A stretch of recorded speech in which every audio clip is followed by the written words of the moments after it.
Welcome, Knicks Nation, to the show. So tonight, I definitely have some questions for you guys. There's a lot of trade proposals, a lot of trade rumors. I'm curious to know, where do you stand? Should the Knicks be worried if another team lands Giannis? What are some trades the Knicks could make if Giannis Antetokounmpo is not available, right? Now, I also want to talk about the NBA Cup. Does it really matter? It's not a championship. Granted, we know the Knicks haven't won anything of substance since 1973. Last time we've been to a finals was 1999. Is now our time? Should we put our stake in the NBA Cup? Does it matter? Well, we're going to talk about that and more on tonight's episode of the Call Up Show.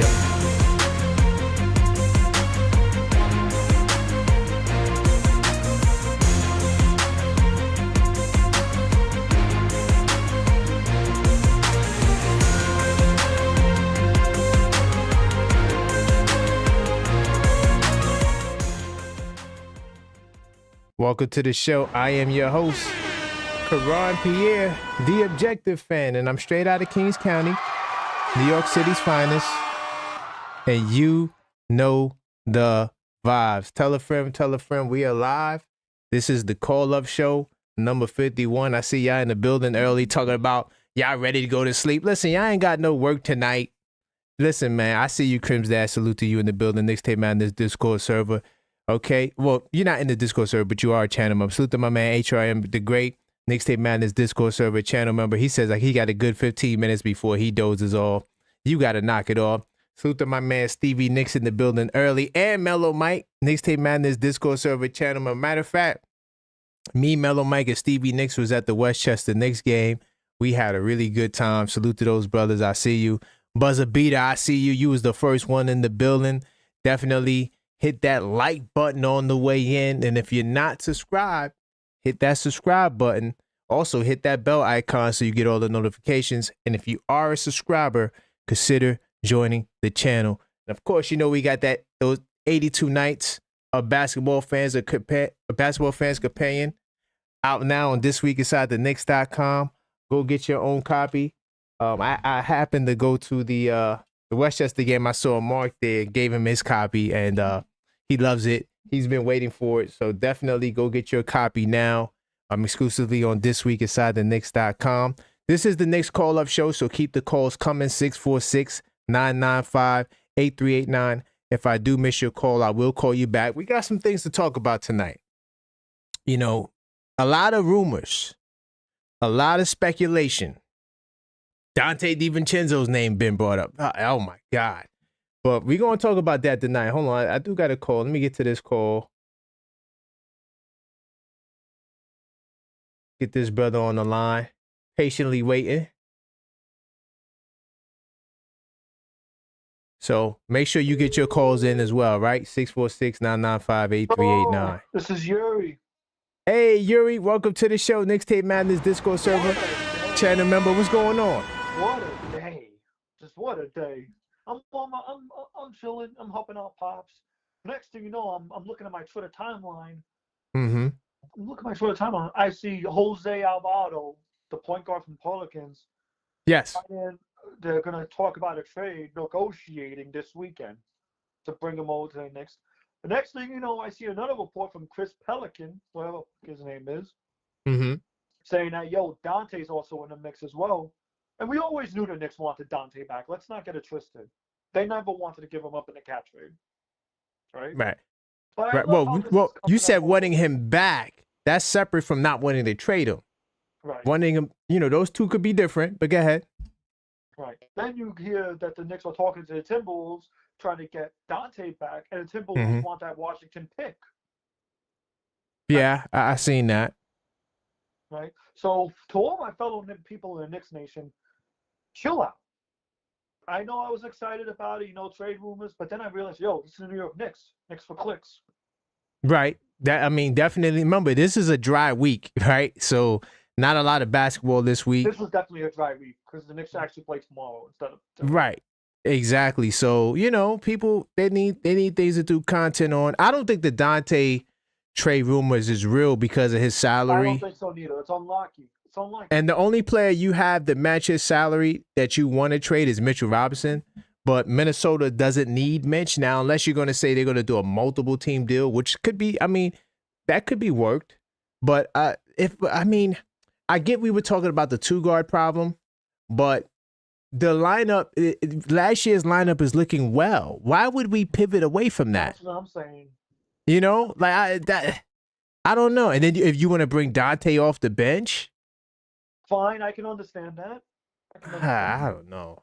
Because look, if you're not trading Deuce McBride or Jordan Clarkson, so now you're going to have, Dante playing the 3?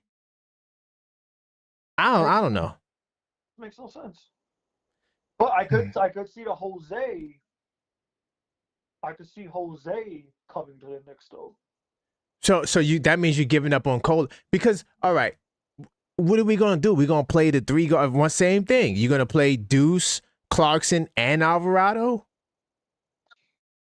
I don't know. It's like, yes, I know people get injured. I know Deuce is hurt. He's gonna miss another week, but he's gonna be back. So what do we do? Yuri? If we get Jose Alvarado, I like Alvarado, by the way. And I like Dante. I don't got nothing wrong. I'm just trying to, in my mind, rationalize getting another guard when you got so many, right? Injuries happen, come on. Okay. Can't deny we got a lot of, but we got a lot of guards, though, still. Because you're not talking about trading away Clarkson and Deuce. I seen Kolik's name.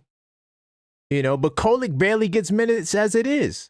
And what happens when Shamet comes back? So now you're going to play Shamet, Deuce, Clarkson, and Alvarado? I'm just saying, Yuri, I know injuries, but the more handling, the better. That's how I view it. I don't know, brother. So you going to sit Jordan Clarkson? Are you cutting his minutes? This is why. This was a dry week. Okay. But that's my take on it. Wait, what's the one trade? Yuri, you're Leon Rose. What's the one trade that you want to do? We're winning. I don't feel like we need Dante back as much as I would love Dante. I talked about this with HRM. Okay. Unless it's HRM. If you want to make room to give more athleticism. Yeah. Right? Think Pate. Bring up Think Pate. Let him get some minutes off the floor. You want athleticism.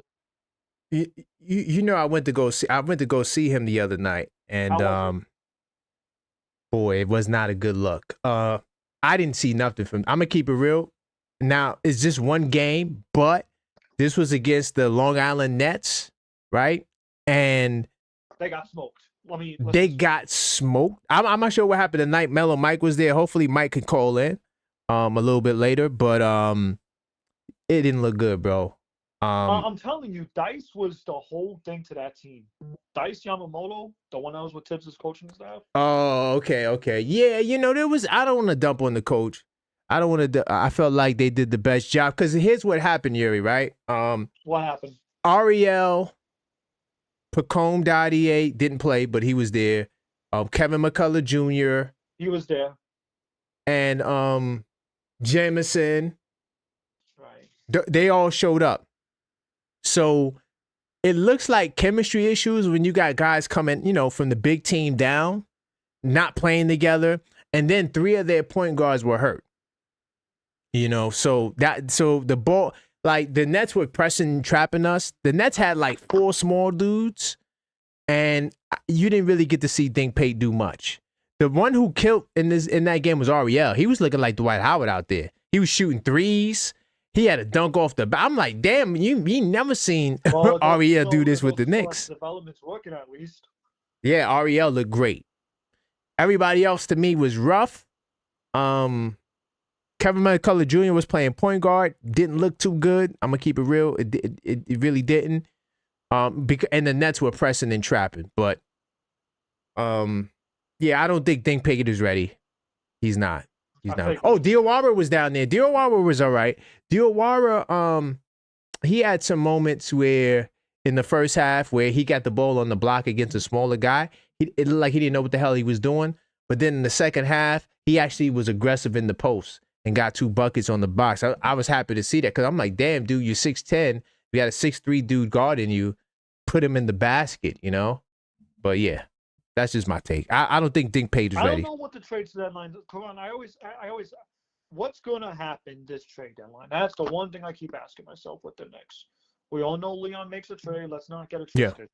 Yeah, something's coming. Something's coming.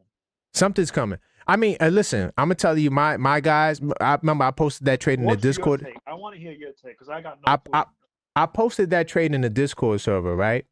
Mm-hmm. And it was the trade for Alvarado, Yves Macy, and Sadiq Bey, who I traded to you, by the way, who actually puts in a lot of work in fantasy. But anyway, nonetheless, I wouldn't be mad at getting Sadiq Bey. He's 6'8". He gets buckets. He's putting in work right now for the Pelicans. So the proposed trade was Mitchell Robinson for those 3 guys. Mm-hmm. I wouldn't mind it. You know, you get Alvarado, but of course you might have to include Pacone Dade or Kolick in the deal as well. I say let's add Yabu to the deal, right? And expand it even further and somehow fleece Herb Jones out of the Pelicans. I want Herb Jones bad. I think Herb Jones could really help us. He's a long wing. He could shoot the 3-ball, even though he's not shooting as well this year as he did last year. But the Pelicans are bad, right? I think if you bring him to New York, I think he would fit in nicely. And then you could keep Hart starting. Change of culture. Right, change of culture, right? And honestly, any deal where I could get a Herb Jones, I'm doing it. And the Jose Alvarado thing is interesting to me. I like him. He plays defense. He's tough. Listen, y'all would love Jose. The way he plays, I know he's from New York City, but he is like a New York Knicks style guard. He defends. He's going to be tough. Like, he's not backing down from nobody, right? He's going to bring that dog to the team. Ooh, I like the Jose Alvarado. There's a couple of other trades, but right now, I'm looking at Herb Jones. He's still the guy that I want. Now, granted, I hadn't watched the Pelicans play much this year, and I do got to get up on my Pelicans basketball. But based on what I know that Herb Jones can do, based off seeing him in the past, I just think he just expands what we need from this team now. But you know, there's a lot of rumors and a lot of, like you said, Knicks for clicks. I will tell you one thing though, off topic. Yeah. The Knicks is making a mockery of both the Yankees front office and the Mets front office, the Giants front office, the Jets front office. It's oh my God. Funny. Oh my God. The Yankees and Mets ain't do nothing? Not a damn thing. The Mets are even worse. Don't even get me started on that. I got them answered on my server. Oh my God. Oh man. So, well, the Knicks were the crown jewel. I talked to HRM, right? Okay. He says we need Dante back because he feels like the rest of this team is soft. I'm like, really? With the soft argument again?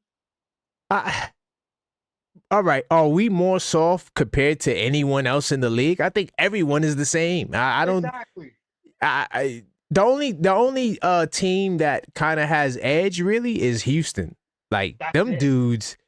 Yo, Udoka rubbed in on them, you know what I'm saying? Then you got individuals like the kid Brooks, right? Stewart from the Pistons, you know? I ask myself, what's the difference in softness and just because Desmond Bane threw a ball at OG Anunoby, you wanted him to knock his socks off? Yeah, that was weird. I mean, That's the ball. Proportion. Yeah, I mean, he kept his cool and he beat him. Move on.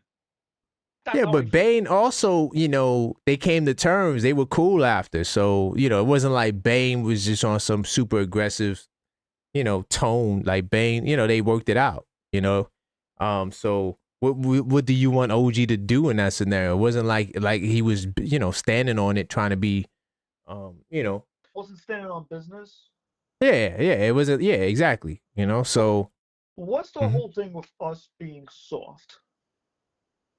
You know what it is, Yuri? A lot of these guys go back to the 90s. So we always compare, you know, the current team to back in the day. And then I respond with this. What happened when the 97 Knicks could have just at least. Yes, I get it. We were a physical team back then. Different era. Fights were happening all over the place, right? Right. I always ask Knicks fans this question. I wasn't around during the 90s, but I always ask, what if they kept their cool in 97? We might have beat the Bulls. Thank you. We might have beat the Bulls. I think that Maybe. was our best chance to beat Chicago. Even though Chicago was great that year, I think that was the year they won 69 games. But I still think that that was our best chance because that was the last we've seen of a healthy Ewing. That was the last of the healthy Ewing. And then after that, fell apart just with age and just wear and tear and just bad injuries, bad lucks, whether he broke his wrist and all that stuff and his knees was bad. So, yeah, if cooler heads would have prevailed, they probably might have went to the finals. Thank you. That's what I'm trying to tell you, Knicks fans, right now. Sometimes it's not always good to throw the first damn punch. Mm-hmm.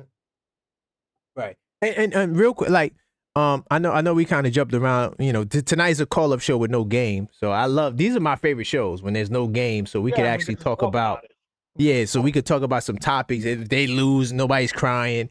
If Giannis goes to Miami or to another Eastern Conference team, more in particular, should the Knicks be concerned about that? Let's talk about that. If Giannis goes somewhere else, you were saving for me, huh? No, I'm asking everybody that call up. Should we be concerned? Should we what be say concerned if Giannis goes to Miami or any other Eastern Conference team? To be fair. Mm-hmm. No, we shouldn't. Matter of fact, I want all the smoke if Giannis comes on any other team. I like the squad we got. I'm full support of the squad we have, especially in the playoffs. Why should I be worried? Why should I be worried? Again, I can give you a couple reasons. Okay, you can give me a couple reasons. I'll give you one reason why I'm one more. One, I like the team we got. Okay. Two, I have faith in our guys. Mm-hmm. Three, they always show up in the playoffs. 7 or 8 people at least show up in the playoffs for our team. When you say they always show up in the play, are you talking about second round in Eastern Conference and we good? Like that's showing up to you? Okay. If that's showing up to you, then continue. Well, I like the core we got. That's why. I'm not. Okay. I would be scared if he ends up in Miami, though. If you want me to be real with you. Right. Exactly. And I'm gonna tell you why. Because if he goes to Miami, Pat Riley gonna fleece him. Oh yeah. Oh, Pat Riley's gonna fleece Milwaukee. He gonna what? You want to talk about fleecing? You think Leon Rose is the master of fleecing? Man, let me tell you something. Trust me. Pat Riley will fleece you. It's gonna be a fleece, dog. Trust me. I don't know what picks they got. They could give them, like, let's say they got 2-3 picks. Okay, they give them the 2-3 picks. And then it probably would be maybe Bam. At least. And then a whole bunch of young dudes. They all right. Exactly. So it might be Bam and a whole bunch of young dudes. So that means they still got Powell. They still got Wiggins. They still got Hero. They still got Davion Mitchell. They still got the same team, just replace Bam with Giannis. Not only that, too. That's scary. But that defense would be very brutal to pass. True. But I would still like our next chances, even if Giannis is on Miami. That's how much I love this team. That's how much I believe in them. Okay. Next topic. So does the NBA Cup matter? Is this something that we should look at? Maybe not like an NBA championship. Let's not jump off the deep end because we know it's not that. Let's not jump off the deep end. Let's not be like the Lakers win. Oh, it's everything when they win, but when they're not in, it's just the NBA Cup. Let's not be like Laker fans, please. So I talked to the old head about this a while back when the NBA was going on. The old head that I talked to, right, that I've gotten the pleasure of knowing about the NBA Cup, said he doesn't care about the NBA Cup. The source I know from the old head that knows a source at MSG says that James Dolan wants the NBA title. He does not care about the cup. Right. He's not going to put a banner on it or nothing. Oh, he's not going to put the banner up? Really? He's not going to put the banner up, from what I understand. Okay. Things can change, right? But James Dolan wants the NBA title. Right. Well, I'm not mad at that, to be honest, because it's not a championship. And don't fool me. Don't try to bait and switch me. Listen, you could win the NBA Cup. LA Lakers. Let's just be real here. This isn't right. the 2023-2024 LA Lakers. But think about it, Yuri. You're not going to win the cup and then get bumped in the second round and then tell me, oh, well, we won the cup championship. So no, dog. The rules still apply. It is finals or bust. If you do not get to the finals, I don't give a damn about no NBA Cup, dog. This team should and will be broken up. Laughed at the NBA Cup. R.I.P. Kobe. Yeah, Kobe would. I mean, he probably would win it, but it's like this ain't the end all be all. Like we here for what comes in June now. Only because the Lakers put their banner up, I wouldn't mind us putting a banner up. Now, I agree with you on that one. Because they just. But I feel like it's a participation trophy. Come on. It's a participation. It don't count. Don't. I want to see Jalen Brunson holding the Larry O'Brien trophy. Facts. And getting first team. That's a trophy he deserves to hold up. Period. Not some NBA ripoff. Facts. But Mike Brown's playing it smart, though. I gotta love Mike Brown, man. He made a mockery of the NBA Cup. He made a mockery of it, and he played it off like he literally clapped at the whole idea. Ooh, the players get to play. Mike Brown knew what he was saying through the cameras, bro. Mm-hmm. He's like, I hate NBA Cup bullshit. Yeah, I mean, listen. As long as we go for the win, which we are going to do, I mean, the goal is to win games. Now, when they get to that championship game, do they lay an egg? I would love for them to bring their A game against OKC because that is and you know what? There's no guarantee OKC get there because Wemby's coming back. I think Wemby's going to play tomorrow. Funny you say that. It's funny you say that. It's my dad, me and my dad was talking about that today. And my dad asked, hey, do I make a parlay on OKC and Wemby? I'm like, Dad, this is Wembanyama. He was like, yeah, but it's OKC. It's Wembanyama. It's Wembanyama.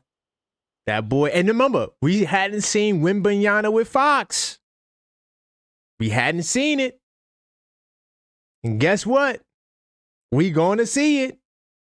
So, yeah, this could be a whole different story. I would make that bet either. That was you, smart man. Actually healthy. His calf injury is okay.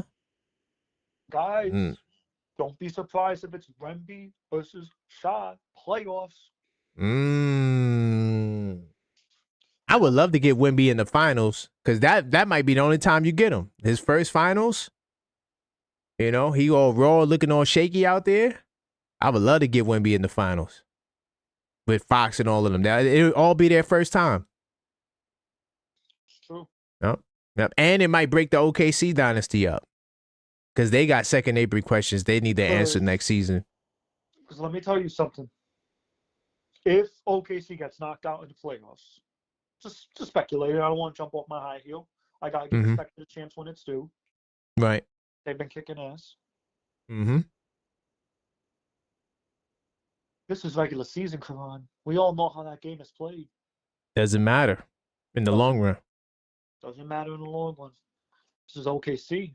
Don't matter if they're good in the playoffs. Don't matter if they're good in regular season. Gotta bring that A game in the playoffs. Better because Denver's coming. Houston's coming. I mean, there's fierce competition in the West that they're going to have to go through.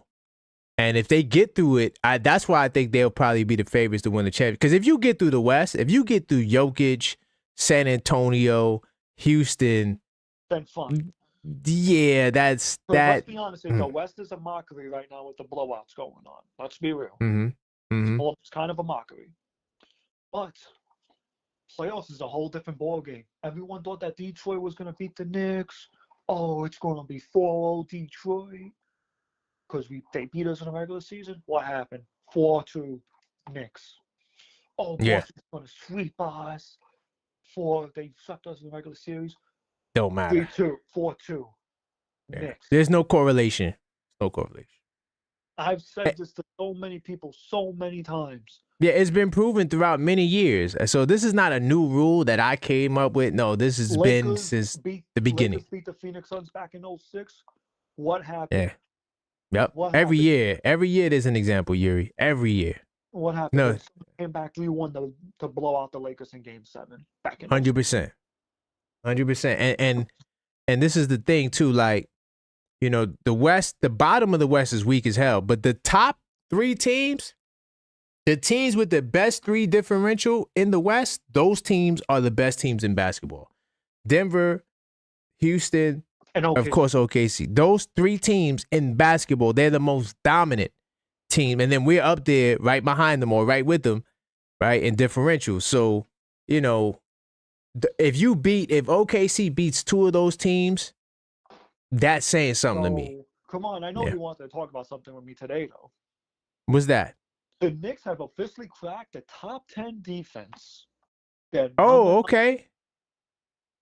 Salute to that. I didn't know that. I don't check the rankings every day. The Knicks are number 2 in net rating. They're number 3 in offense. That means you put up. Right. But are they officially top 10 for the year or just in the last 10 games? Because that's 2 different. This is just the last 10 games. Okay, that's fine. Yeah. We could stat check that if you want. Yeah, let me fact check that. I'm looking on. Let me stat check that right now. Right, go to Basketball Reference. My favorite website is Basketball Reference. Pull this up. And then my second favorite site is NBA.com. Why is my computer freezing? How the Knicks are doing for the year so far. See how the Knicks are doing for the year so far. We're doing fantastic. We're the most dominant team in the Eastern Conference. We're blowing everybody out. 2025, 2026. Oh, would you look at that? A lot of green. Yeah, so we are currently the 11th ranked defense. This is according to Basketball Reference, which is great. I take it. I'll take that. Anywhere around 10, I'm good.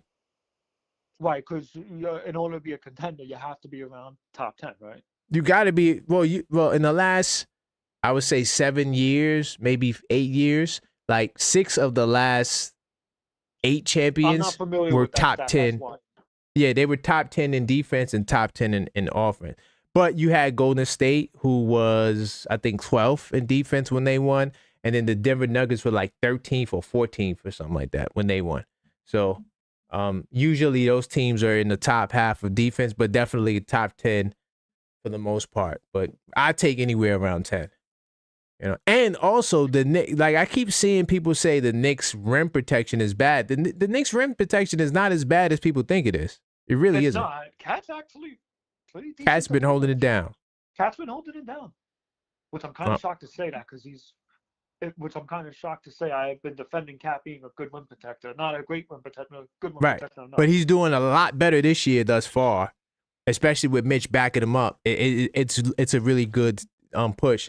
And then 3-point defense is the only problem, you know. Even though it's getting better because we're 16th, so we're like halfway. We're at the halfway mark in ranking. We give up 36 points. That's not bad. It's not bad, but we also give up third most threes, which is damn near 40 a game. So, but in percentage, it's getting better though. It's getting better. I think that lineup that Mike Brown's working has been helping them out a lot recently. Yes. Yeah.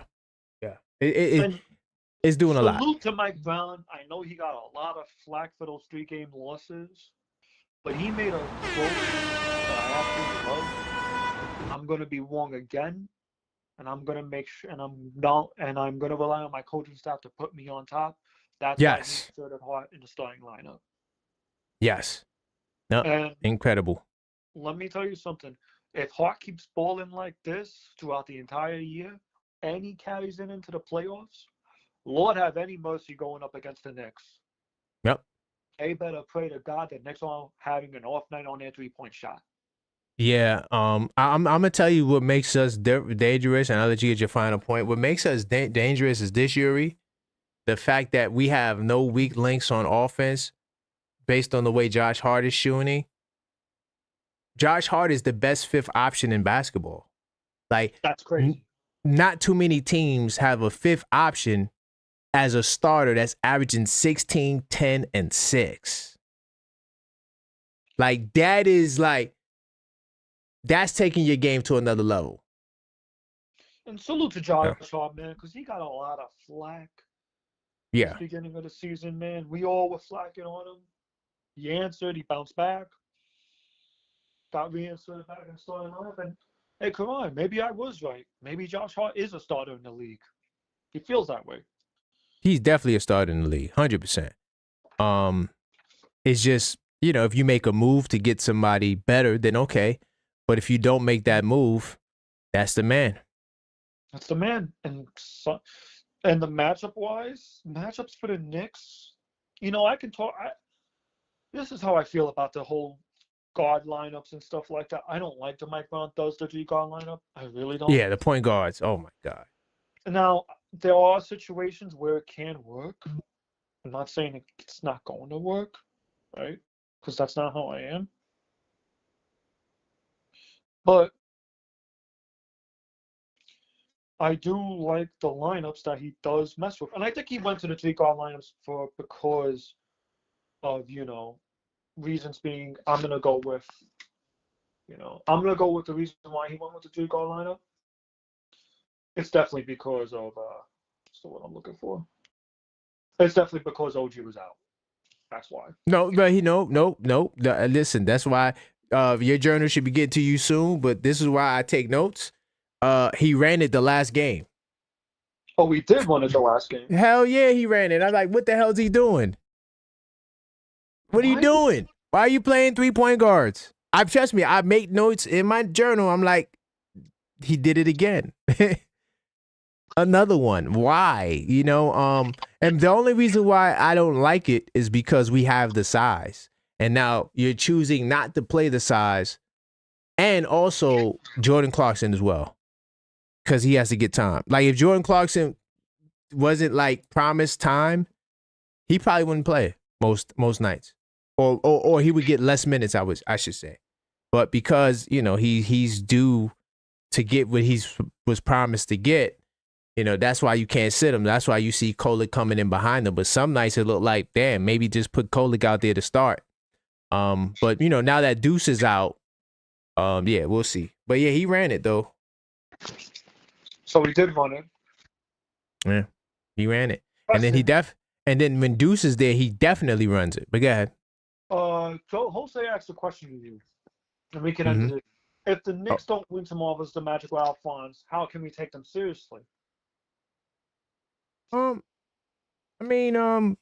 team can be beaten on any given night. Yeah, it's the regular season. So, you're gonna lose games. I mean, it is what it is. Orlando, they are a good team. They're a really good defensive team. Offensively, I feel like their half-court offense is like half broken. Once they realized in the Miami game, oh, let's run pick and roll through Carter. That's when they started to cook. Because in the first quarter of that Miami-Orlando game, it looked like the Orlando Magic didn't know what the hell they were doing. They were about to get smacked. But then they started running a little pick and roll, and then they realized that, this kid Davion Mitchell cannot guard Desmond Bane. Bane only had 2 points in the first quarter. Got exposed. And then he got exposed in the final 3 quarters when they realized, like, oh, wait a minute. Let's run the action through Bane. Then let's put him in screen and roll with Carter. Wow, it actually works. And then that's when the Magic they took off. Yeah. But all right, Yuri, I appreciate you, Yuri, man. Great topics. They're gonna come in. I appreciate you, Yuri. All right, salute. That was my man Yuri, Knicks Tape Madness Discord server, channel member, channel mod. I appreciate my man Yuri calling. Keep the calls coming, 646-995-8389. Just make sure. Yeah, I'm good. All right. Hello, caller. State your name. Where you calling from? What's good, man? It's Mike, man, from Harlem. Harlem from PA. Hey, from Harlem to PA. You know what it is, right? The numbers got erased. So that's why I don't got your number, but I'm about to lock it back in. All right. Say no more. Yeah, I want to check in, man. I haven't been calling up in a minute. I know, man. Hey, man, that's what it is. I know you out there grinding, doing what you got to do, man. Hopefully Yeah. everything is well, you know. Yes, sir. Yes, sir. So, you know, we've been having some good times as Knick fans right now. We won 8 of our last 9 games. We playing at a high level, but of course, especially around this time, we getting close to that December 15th date. So there's a lot of trade rumors. Is there any trades that you would like to see the Knicks make?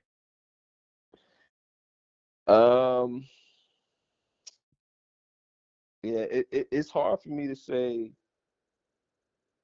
who I would want on this team because it all Okay. depends on who's available, Right. or who's open to being traded. And Right. I'm not really privy to I'm not up to date on that information, but Okay. I know some people that I'm willing to let go of. Okay. Okay. We'll get to that. But Yeah. how do you feel about Jose Alvarado? Because he's one of the names that's really been like a lot of people saying, hey, they trying to get Jose. They trying to bring him to New York City. What's your thoughts on maybe a Jose Alvarado trade? Yeah, I'm not really big on Jose Alvarado. Is he even getting minutes in New Orleans? You know what? I could pull that up. I haven't watched. I'm not gonna cap. I haven't watched New Orleans play. They're the team that I like. I watched every other team. I'm like, yo, I haven't watched the Pelicans game. Like, what the hell is going on? So I'm not gonna cap it out like I know what's going on with them, but I'm gonna pull them up really quickly. I know off the top of the head, how Alvarado plays. He's a feisty guard, defensive. Could hit the 3 ball. He's somebody that brings that dog mentality. He's not gonna back down. I remember I saw a clip of him trying to fight some 7-foot dude. Yeah, I'm like, yeah, dude, I like that. I like that. right? So, by the way, Jose Alvarado, he's played in 25 games, so it looks like he didn't miss a game, and he's been coming off the bench 22 minutes a night. Okay, and he's shooting. Let's see, from 37.6% from 3 on 4.7 attempts, 9 points a game, and 3.3 assists, and 1 steal off the bench. Yeah, I'm looking at his last game right now against the Trailblazers, and he had 9 assists that game. Yeah, he gets assists. But he can distribute the ball, it looks like. And defend at a high level. Yeah. Yeah, I don't mind it, I guess. I don't mind it. And we're not going to have to give much away. He got like a weak contract. I think like $4 million, something like that. Right. But there was a package. I'm gonna put this on the screen. I put it in the Discord. I'm not sure if you saw it, but there was a package that was kind of interesting. Now I know all my Mitchell Robinson fans are gonna be upset, but hey, man, we just having a conversation right now, and this is a deal that might go down. I'm not saying it will, but I'm gonna put it on the screen so y'all can see it. It includes Jose Alvarado, right? So it's Alvarado, Yves Missi, and Sadiq Bey, who I like Sadiq Bey, by the way. I had him on my fantasy team. He was getting buckets for the Pelicans, right? Those 3 guys for Mitchell Robinson and maybe Pacome Dadier. How do you feel about that deal? Oh, yeah, I'm taking that deal 100%. Oh, really? Okay, all right. Oh, yeah, I'm taking that deal. You said, okay. Yeah, so this is like some deals that I think are realistic. Not to say that, well, I think Mitch is going to be out of here, but that's just my own personal bias. But I don't think it'll be like, if we can't get Giannis, I think more than likely this will be the deal that's done. Get an Alvarado, smaller contract guys versus, trading, for a big salary coming in. Right? I was thinking you was going to say Herb Jones. Yes, that's my other package. I was going to get to that. I was going to get to that, but I want to know, you said that there's some guys who you don't want to trade or who you do want to trade. Who are those guys? I'm curious. Yeah, it was the guys you just mentioned. Oh, okay. I'm going to let go Oh, of. your phone got really low. I'm not sure what happened. You got me on speaker. Can you hear me now? Yeah, it's a little better. Go ahead. You said? Yeah, I was saying I'm willing to let go of Mitch, and either I really don't want to get rid of Tyler, but either Kolick or Pacone. You know what I mean? Got I'm you. willing to get rid of either or. Got you. Okay. What about Yabu? You willing to give him a shot? Yeah, I'm willing to let go of Yabu. Oh, you let go. Okay. Yeah, I'm willing Okay. to let go of Yabu. And if it comes down to it, I'm willing to let go of Josh Hart. Wow. Wait Yeah. a minute. This guy he's a beloved guy right now. I'm jumping out the window. I know, but Is it like because there's a player, or you just think that we need to part ways? I think because he's been performing so well, Right.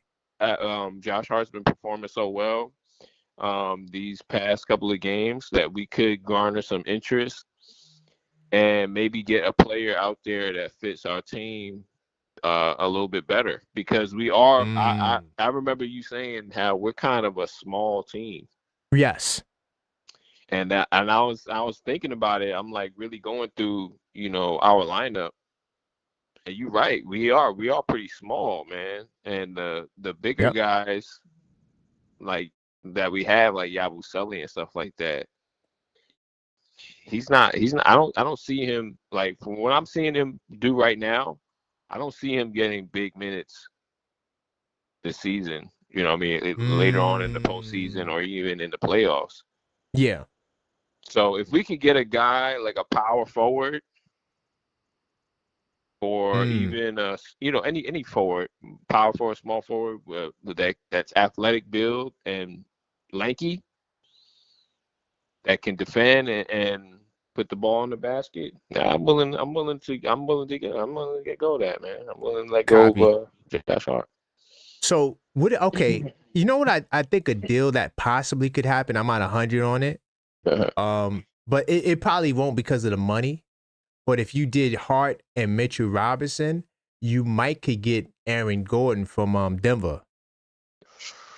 You might could get Aaron Gordon from Denver. I don't think it would happen though, only because I think Gordon makes too much money, and I of course I don't think they're going to trade Josh Hart. But the money, I think I don't know if Rose will be willing to commit to Aaron Gordon's $30-something million contract. That's the one thing I don't know if Leon Rose would be with it. But he would fit exactly what you just said, though. Athletic forward that could play power forward, small forward. Yeah, take the pressure off of Towns. I think he would be the perfect forward. Then you got guys like Bobby Portis, who makes less. You might could get him for Mitchell Robinson, depending on, like, let's say Giannis goes to another team. I want to ask you about that as well. Let's say Giannis goes to Miami. I hope that doesn't happen. Now there might be a fire sale for the rest of those guys. So now you might could get a Bobby Portis for the low, right? You might could get him for, I can't remember how much he makes. I think he's around $14 million. But you put together a package, you might could get him easily. And I think he also would fit what you're talking about, like a power forward type dude. Move OG to the 3, and I think it would be problems. Even the deal I really would like. Now I was talking to my dad about this, because we talked about this last year. Miles Turner. I just want to see Miles Turner and Towns together. Just pick your poison on a pick and pop. Oh my goodness, man! so yeah, these are some of the deals that we talk about. But speaking of Giannis, though, right? If Giannis goes to another team in the Eastern Conference, should we be concerned? It depends what team. Okay. Miami. It depends what team, but Miami. So Miami, who would Miami have to give up in order to get Giannis? I got the package. I'm not sure how much Bam makes, but I think Bam definitely will be in the deal. As much as they probably would say, "Oh, we love Bam. He's Miami to the core." Yeah, okay. You got the opportunity to go get Giannis. All that to the core stuff goes out. That should go out the window, right? I'm pulling up their salary right now. I think the package would feature Bam and a whole bunch of like young dudes you never heard of, and whatever picks they got. And I think that's how they fleece them. I think they fleece the Bucks. So they still have Powell, they still have Wiggins, they still have Davion Mitchell, they still have Hero, they still have Khalil Ware. and that'll be their team. Yeah, that'll be a problem. I'm not gonna lie. That's what I'm saying. That would be a problem, bro.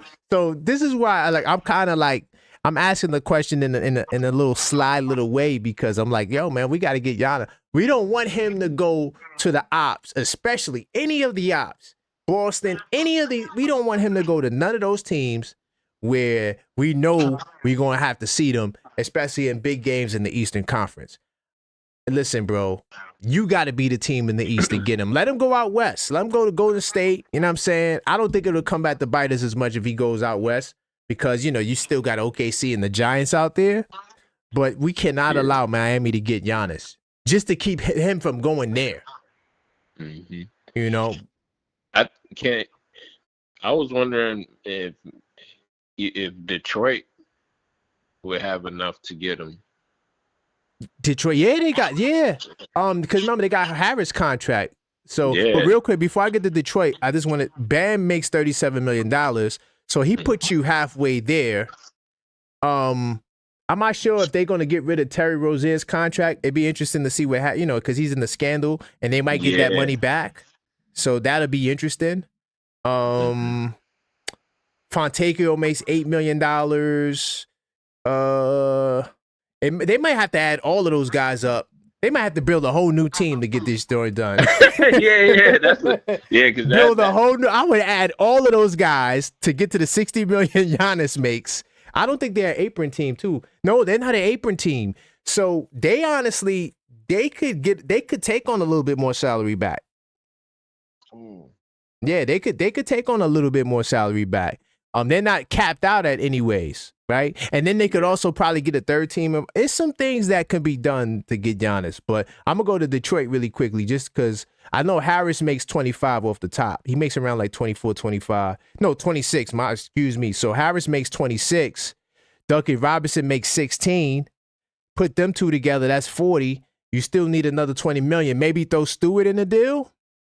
And then you got that. Then you should have enough. Yeah, Harris. I would if I'm Detroit, I'm salivating. You know what I mean? At the thought of getting Giannis. So I'm pretty sure every team is. Every team. But the way Detroit looks right now, and the things that they have on their team, they could give away a few players and still be a very great team. That's a fact. Matter of fact, if they want young blood, so I'm gonna give them whatever picks I got, right? 3-4 picks. I'll throw Ivy in the deal. I throw Ivy in there, with Robinson, Harris, and then maybe another young dude. Maybe I gotta give it to Holland, and whatever picks. Done deal. I still got Thompson. I still got Durant. I still got who else would we have? Maybe you keep Duncan Robinson. Yeah, you still got a team, bro. You still got Thompson. I saw Thompson. Right, yeah. Saw Thompson, Paul Reed off the bench, who's a solid veteran. Hey, you still got LeVert. That's scary, bro. Cade and Giannis. That's scary. That is scary, man. And Durant. That's scary. Yeah, because Durant he's really been putting on a performance this season. Facts. He's been going kind of crazy. Facts. He's looking like an all-star. I got him on my fantasy team, so I'm kind of half rooting for him, just because I get them points. But he's been seriously. He's been playing really good ball. The pick and roll, and then the Giannis and Durant pick and roll. Stupid. Good luck with that, bro. That 4-5 pick and roll. Yeah, that's scary. It ain't gonna be Brook Lopez slow ass come and set the pick. Nah. This is the whole Brook Lopez old ass. He can't even roll. He popping. For real. Yeah. Man. This ain't gonna be that. This ain't that. It's gonna be Live City over there. Yeah. It's gonna be what? Yeah, it'll be Live City. Yeah. So man, that's why. Yeah, that's why I'm putting it out there just to let give it a different angle, because we talked about Giannis damn near every show, but we never talked about him going somewhere else. You're right. But do you still think that NY would be his go-to if a trade does happen? Like, do you think that's his main team that he wants to go to, or he's just kind of just throwing things out there just to stir up the pot? The problem, let me tell you the problem, right? And this is the real problem. Yeah. If there is other teams out there, he will not come to New York. That's a problem. Like, in order for him to come to New York, and New York has to be the only team, because I feel like there's a pack in the league where they don't want to make the Knicks great. They don't want to make the Knicks great. So, like, if the choice is, if I'm Milwaukee, do I send him to the Knicks or the Bucks? I mean, I'm the Knicks or the Heat. I might just send him to Miami. I don't want to be responsible for making the New York the greatest thing. I do think some of that's there. I do think also, with Dolan maybe not being the most liked owner, whereas the Miami's owner, everybody loves him. That may come into play. Pat Riley always fleeces dudes. You already know he's going to fleece you. He's known for, he's the number one fleecer to me, if you ask me. So facts. That is a problem, bro. I'm going to keep it real. The fact that there's other teams, period, I think that prevents the deal from happening, because Miami may have more picks. I don't know what picks they have, but they may have more picks than us, and they definitely have more young guys they're willing to separate with, because it looks like with us, the deal for Giannis, even though it shouldn't be this way, but I do feel like there may be some untouchables. Like, one, Mikal Bridges is untouchable because of the contract, right? Because he signed, he can't be traded till like before the trade deadline. And then Brunson, he's not going nowhere. So because of that, that may hurt your ability to get Giannis, because now you get a team like Golden State. We're willing to trade you anything besides Steph Curry. And, they got Kuminga. I don't know what picks they got. That package may be more attractive if Giannis is willing to go there. But the only way for us to get Giannis, he has to demand New York. I don't want to go nowhere else. I'm not signing nowhere else. I'm only going to sign with the Knicks. If he says that, he's coming to the Knicks 100%. If he does not say that, he more than likely won't come to the Knicks. That's just what it is. It's on Giannis. Ball's in his court. He controls the shots. Right. Yeah, I think that's what it comes down to. And I have a positive outlook on it, because you really don't hear anything else but the Knicks, right, as his team that he prefers to go to. All the rumors point towards the Knicks, even though that's not necessarily something that's going to make it set in stone.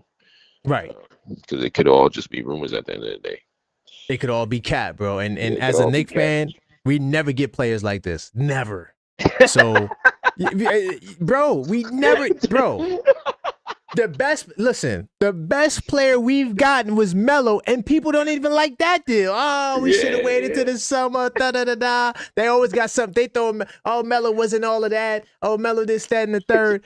And he's the best thing we ever gotten. I just try to stay positive. I'm like, yo, I'm going to stay positive. I have a positive mindset. Yeah, man, because we never get players like that. Never. Yo, Mike, listen. Don Nelson, bro, who they always attribute to being a futuristic guy, 96. He said, yo, we could go get Shaq right now for Ewing. Went to the front office and said, yo, we could get Shaq. There's a way to get Shaq. The front office goes back and tells Ewing about this. A couple of months later, Don Nelson is fired. And the logic there was, we're going to continue to build with what we have. And that just sounds like what we might say in 2025, and it grinds my goddamn gears because we know what happened from 96 on. We've seen Shaq go win 3 championships in a row, right? Yeah. And it's like we fall in love with our players, man. Yes, we do. Yeah, we do. I mean, too much. We're addicted to doing that. Too much. We love our guys, and we don't want to get like. I argue with people all the time about getting rid of Mitch and all this stuff. And right. I love Mitch too, man. But listen, man, I can't stay healthy, dog. Yeah. Nah. And listen, the Lakers show you how to get championships, bro. Like they trade their whole team, bro. Yeah, they don't give a care. bro. Listen, they had Julius Randle, Ball, Ingram. They had a squad, bro. They might have won a championship if they kept them all together, right? Nope. We're going to trade all you guys. We got to get AD. We got to sign LeBron. And we got to get Luka. Like, that's the blueprint for success. And I think it's our time now. We have to follow the blueprint. You got to get these guys. You do not win without them. You got to get you a first team. You have to get Giannis, Leon Rose. You got to make this happen. If you're the greatest GM since sliced bread, you better go get that man. Yeah. I don't want no excuse. We like the low self-esteem girlfriend. Right. Like, Right. Yo, oh my God, I'm tired of it, man. we'll change your tire, you know what I mean? You could cheat on us, but forgive you. Right. And the Lakers is just like, this is they Beyonce, on to the next. You know On to the next in a heartbeat. Not, do you realize the Lakers, they only got like 4 players, maybe 5 players that with a contract next year? They didn't sign nobody. Even LeBron is up. Everybody is up to go next year for the Lakers. Even Reeves.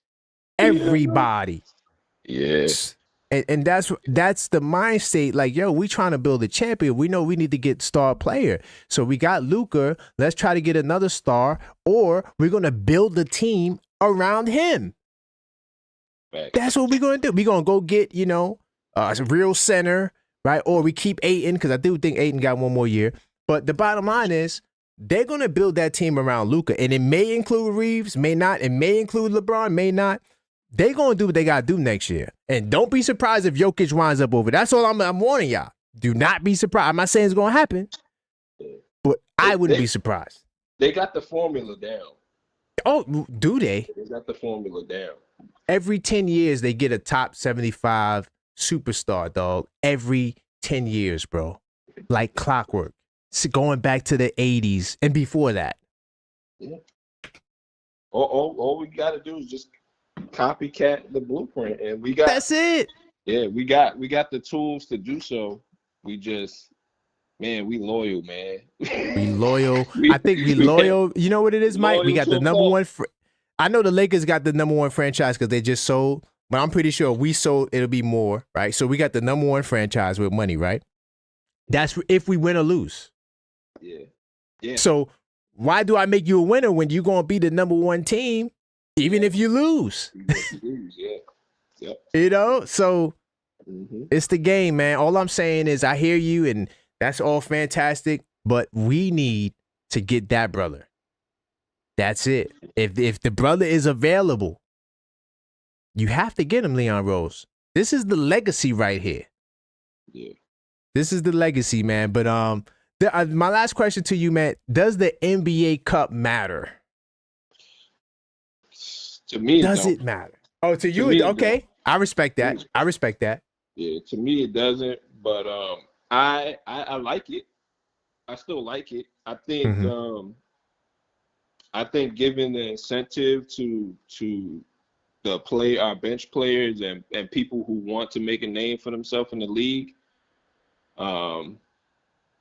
it gives them incentive to show out, and it involves the whole team, a team effort to get it done.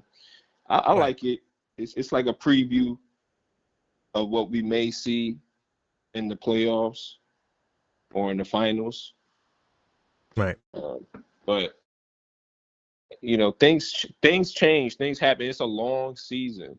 Right. The success you see teams having now may not be the success we see them have postseason or in the playoffs. That's a fact.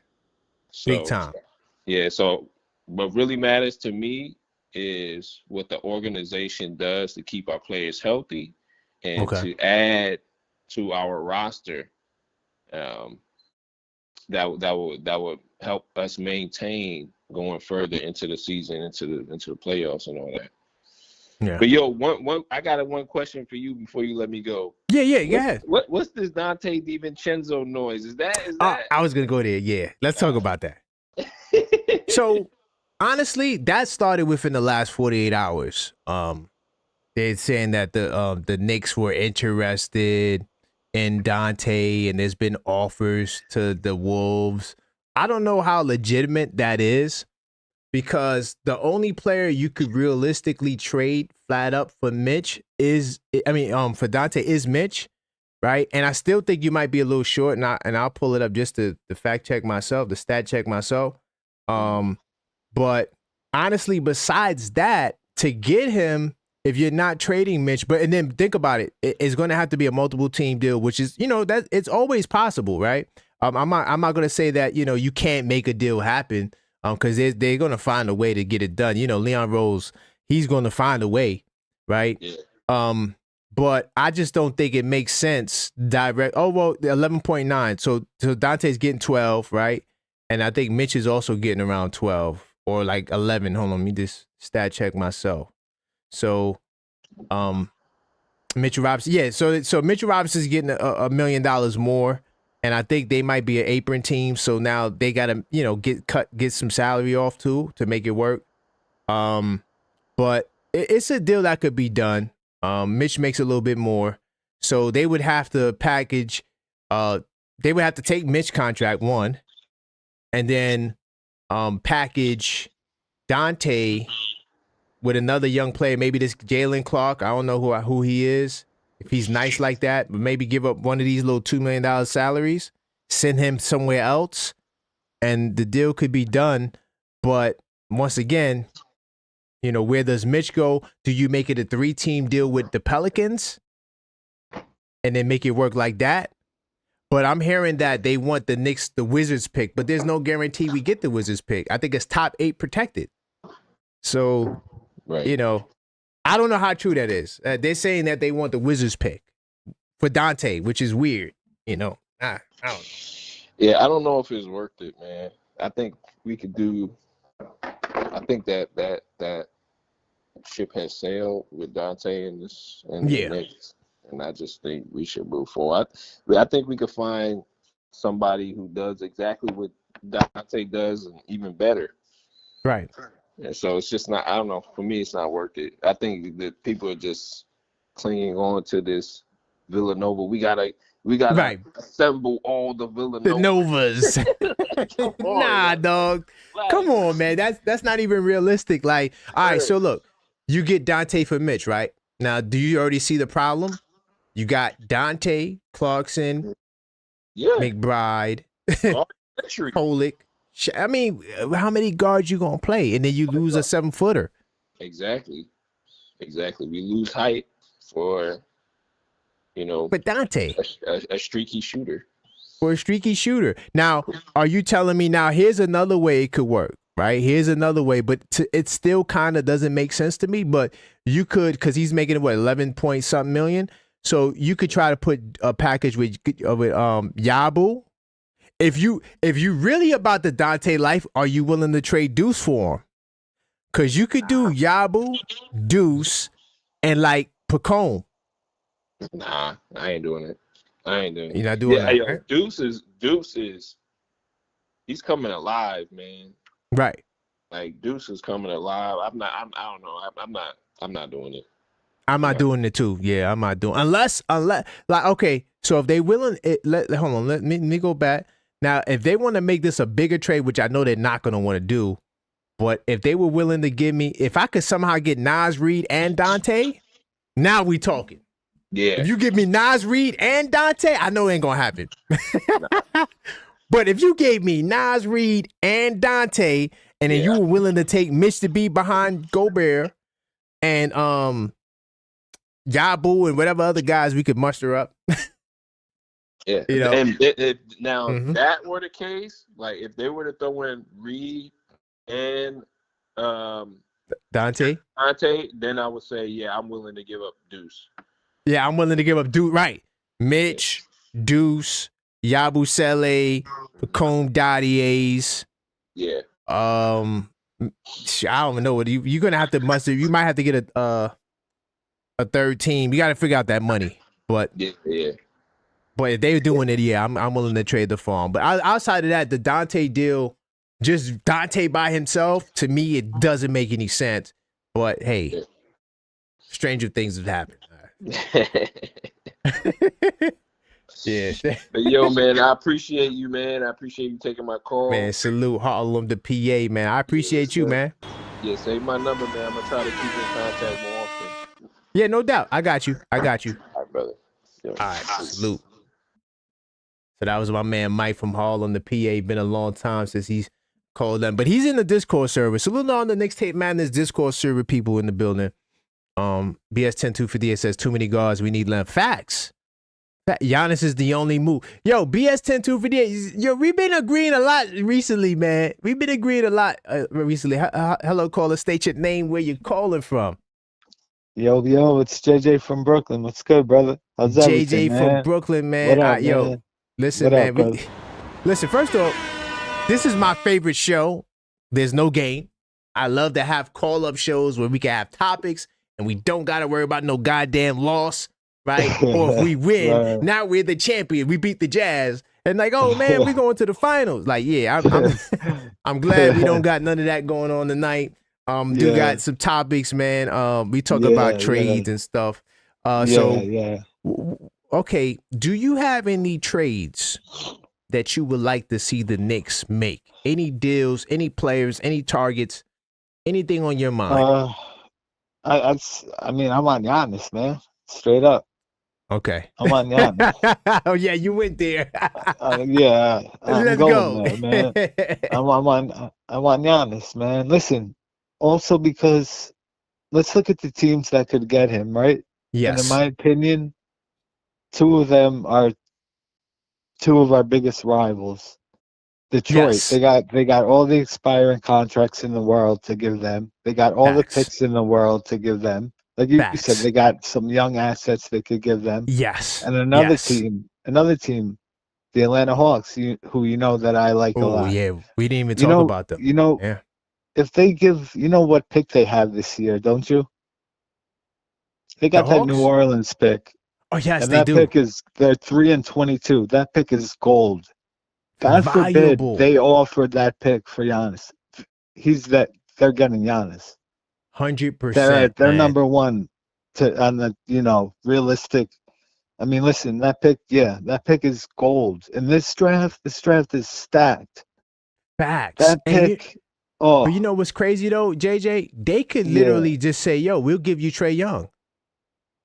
Yeah, like we'll give you Kongwu, who's playing nice, who's playing well. Jalen Johnson looks like a star. You put Giannis with Jalen Johnson and Dyson Daniels. Listen, JJ, let me tell you, the sky's the limit, right? So what they could realistically do, they could throw Trae Young in the deal and get another star to come play with Giannis. Giannis, who do you want? We could trade Trae Young. Right. If you give him Trae Young and that New Orleans pick, they're getting Giannis. Right. Or they could do the other package, like you said. They could put KP or the other little package. And then go get somebody else, right? To pair with if Young, if Giannis don't want Young, they could the sky is the limit for this team, like literally. Oh yeah, in doing a deal like that. They could give him Ricochet, a young talented wing, 6'9" wing. They could do the package. Could be they could convince Trae to sign the friendly deal, whatever because there's a disagreement with the contract with Trae in Atlanta. But I don't know if the Giannis trade changes. The main trade piece the Hawks have, excuse me, not the Hawks. Yes, the Hawks. That New Orleans pick. The New Orleans pick, right? That pick is oh my God. No, that'll be the deciding factor for Giannis. Because let's say they want to save Trae Young to go somewhere else, right? They can literally say, okay, we'll give you KP, and I'm not sure if KP's on the last year of his deal. Let me just pull it up. This is the last year KP. Yeah, this is the last. So look, I could give you KP, right? I don't think they'll give up a Kongwu as well. Kongwu's balling. He's playing well. He's definitely, I don't think they'll do that. But they could do Alexander Walker, right? He's balling Luke Kennard. I'm just saying, they don't have, they got choices in what they can give up for Giannis with that pick, like you said. Right. It's all about that pick. Right. And it's all about that pick. If they throw in that pick, they're getting Giannis. It's over. Yeah, it's 100%. It's over. Yeah. It's definitely over. It's 100%. 100%. Yeah. So, but if that's, of course, you remember, Giannis has to want to go there. So, true. So I know you on the Giannis train like me. Salute to everybody that's on the Giannis train, right? Now, Yeah. Now, let's say Giannis doesn't. Let's say he has the other options, right? Let's say he has. Do you think that if Giannis keeps his options open, do you think that's going to hurt our ability to get him? Or do you think that as long as we're the first option, we good? I still think, in my opinion, Giannis holds all the cards because he's got 1 year left after this year. So he can control where, if he says, I'm only going to the Knicks, he's going to be a Knick. Right. You know what I'm saying? Like, facts. He holds the cards because his contract's almost done. Right. And do you think in the back of his mind, he's like, man, I'm not going to be able to beat the Knicks? Do you think that because we're the most dominant team in the East? He has to see that.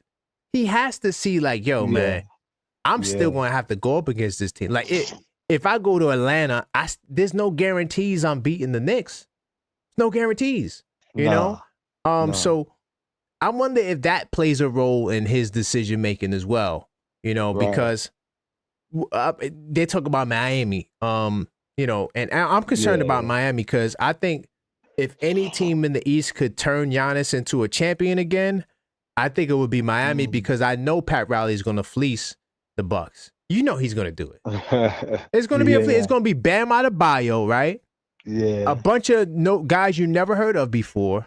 Jovic, and whatever picks they got. Some nonsense. Yeah, whatever picks they got, and that's the deal. And look at the team they'll still have: Khalil Ware, Giannis, Powell, Wiggins, Hero, Davion Mitchell. Right. So that I ain't gonna lie, that's a little scary to me. That's a little scary to me. You know, but right now we're still the favorites to land Giannis. We still, even in the latest report I've seen, Miami was mentioned as a possibility, but New York is still the preferred destination. So I'm holding my cards that we can get him. Now, I do got a question. Like, I know we swinging for the fences, and I'm with you. I want Giannis. That's my number one target, 100%. Yeah. But if for whatever reason we can't get Giannis, is there another deal that'll make you happy? Another deal that, okay, we can still compete with Miami in the event they do get Giannis somehow and fleece us, or fleece them and leave us, you know, at the altar again. Like, damn. Are there any other targets on your mind? Honestly, none that comes to my mind. I would like to comment on the Alvarado if I could. Okay. You know, I think you hit it on the head. Do I like him? Yeah, like you said, I love that he's a dog. He's a pit bull, and we could use that because I don't think we have that on this roster. No. But like you said as well, what is it? It's another undersized guard, and we have hundreds of those already. Right. So, like, would I love him here if we didn't have a Deuce already? Yeah. But you know, he's like a worse shooting version of Deuce. You know what I'm saying? Okay. He's you know, I love everything about him, trust me, but we have those types already, man. Facts. He's not the ideal fit for what we need. And we know what we need. Yeah. You know, we know it. We need that long wing off the bench. That's what we need. Right. You know what I'm saying? But besides 100%. Giannis, I can't. You don't got a name. How do you feel about Dante? Dante DiVincenzo, they saying. Dante, there's talks about Dante. How do you feel about Dante? I don't know, man. Like, no, I think I'm all right, man. I think I'm all right. I mean, I'm watching him right now. I'm watching the game, Tebow's Warriors on NBA TV. Okay. Watching Dante. But, nah, man, like, we need a wing, man. Enough with these enough with these midgets. You know what I'm saying, man? Right. Come on. Go get 6'7", 6'8". Yeah, thank you. 6'9". Yes, man. Yes. Go get that. Man. Yes, go get that. Go get All right, that. so okay. So what about that package I presented earlier as well? It wasn't just for Alvarado, but he was featured. So it was Alvarado, it was Sadiq Bey, who's 6'9", and who puts in work. I got him on my fantasy team. And Eves Missy for Mitchell Robinson. Those three guys for Mitchell Robinson. And maybe you throw in a Pacome or Kolick. Maybe throw Kolick in it. 100%. You would do that? Oh yeah, 100%. Yeah, most definitely. I agree. I like that deal. And you know what else too? Yeah. I would really see if I could really fleece them and maybe throw Yabu in there and try to get Herb Jones too. Oh man. If I could fleece them, maybe they could keep Bay, just replace Bay with Jones. I do what? Yeah, I'm doing that deal. Yeah. In a heartbeat. And now Mike Brown will really have a dilemma in his hands. Who do I start? Herb Jones or Josh Hart? That'd be one hell of a dilemma. Hey, it's good problems to have, though. Great problems to have. And you know what else I would do? I would consider throwing Jordan Clarkson in the deal. Why not at that point? Man, get Clarkson off my team, And I would basically replace Clarkson with Alvarado. With Deuce. Clarkson is trash, man. I ain't gonna say I can't say he's trash. Hold on, man. You said he's trash? Okay, this is your opinion. Go ahead. Inefficient this man is. He be taking these crazy pull-up running threes. I'm like, no wonder you're shooting 20-something% from three. Take a good shot for once, yo. Man. Okay. This guy, nah. So you don't like his efficiency. So you would add him to that deal, right? To try to any deal, man. Damn, he said to any deal. Okay. Yeah. Clarkson, you could get up out of here in a heartbeat, man. I'm not mad at it. I'm not mad at it because, if I can balance my team where now I got more 6'8", 6'9" guys and less, 6'3" guys, 6'2" guys, I wouldn't be mad at it because I still think you got remember, Shamit's coming back too. Right. So you still got Shamit coming back. You got Deuce. You would have Alvarado, right? Sadiq Bey, if you could keep him in the deal too.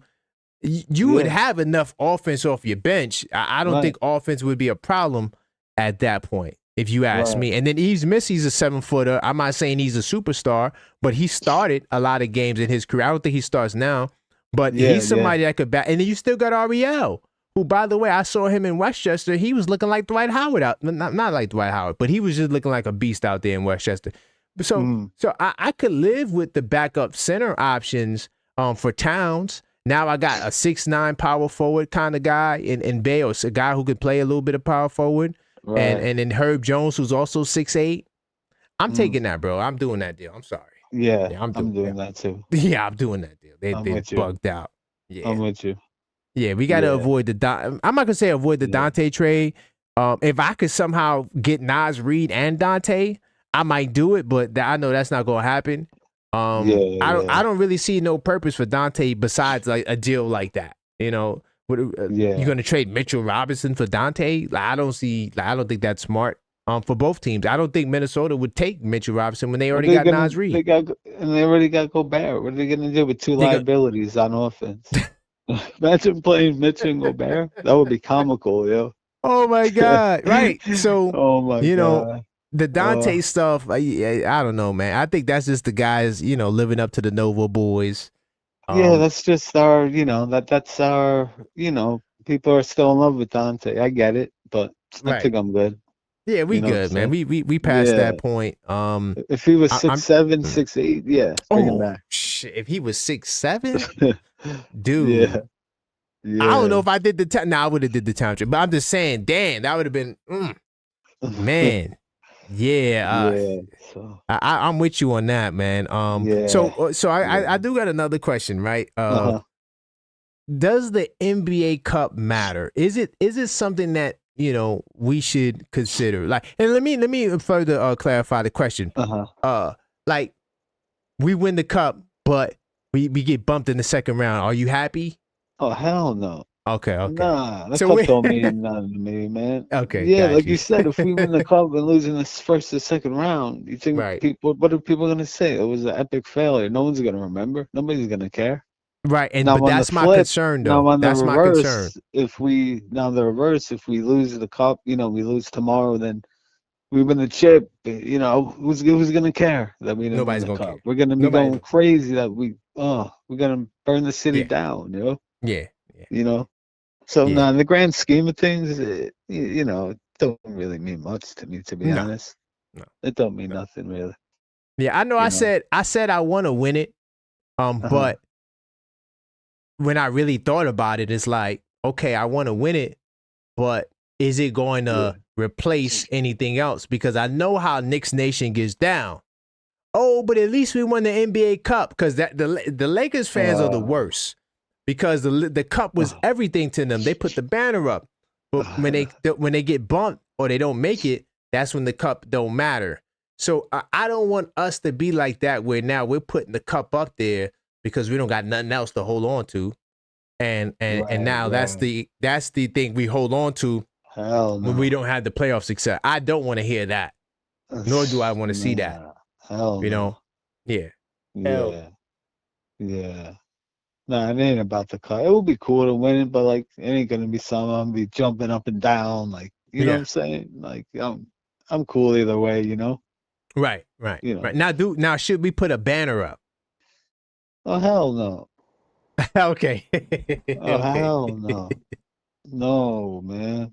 No. Yeah. No. It's too much. Like how did you feel last year when they did the street names? Because I wasn't feeling that when they did the street names. I'm like, we didn't win no damn championship. No, you name it street names. It's corny. We make it to the Eastern Conference Finals. Now we got street names.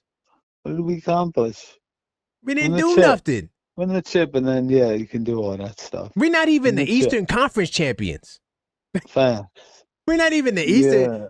Come on, dude. Like, I feel like in New York, we kind of like, because everything is special in New York. That's why I think we need to really stop going crazy outside. Listen, I love the Garden. I was out there Game 5 2 years ago when we beat the Pacers, and I was out there for an hour going crazy. But I think we need to stop that. I think we need to stop going crazy outside after the games until we get to the finals.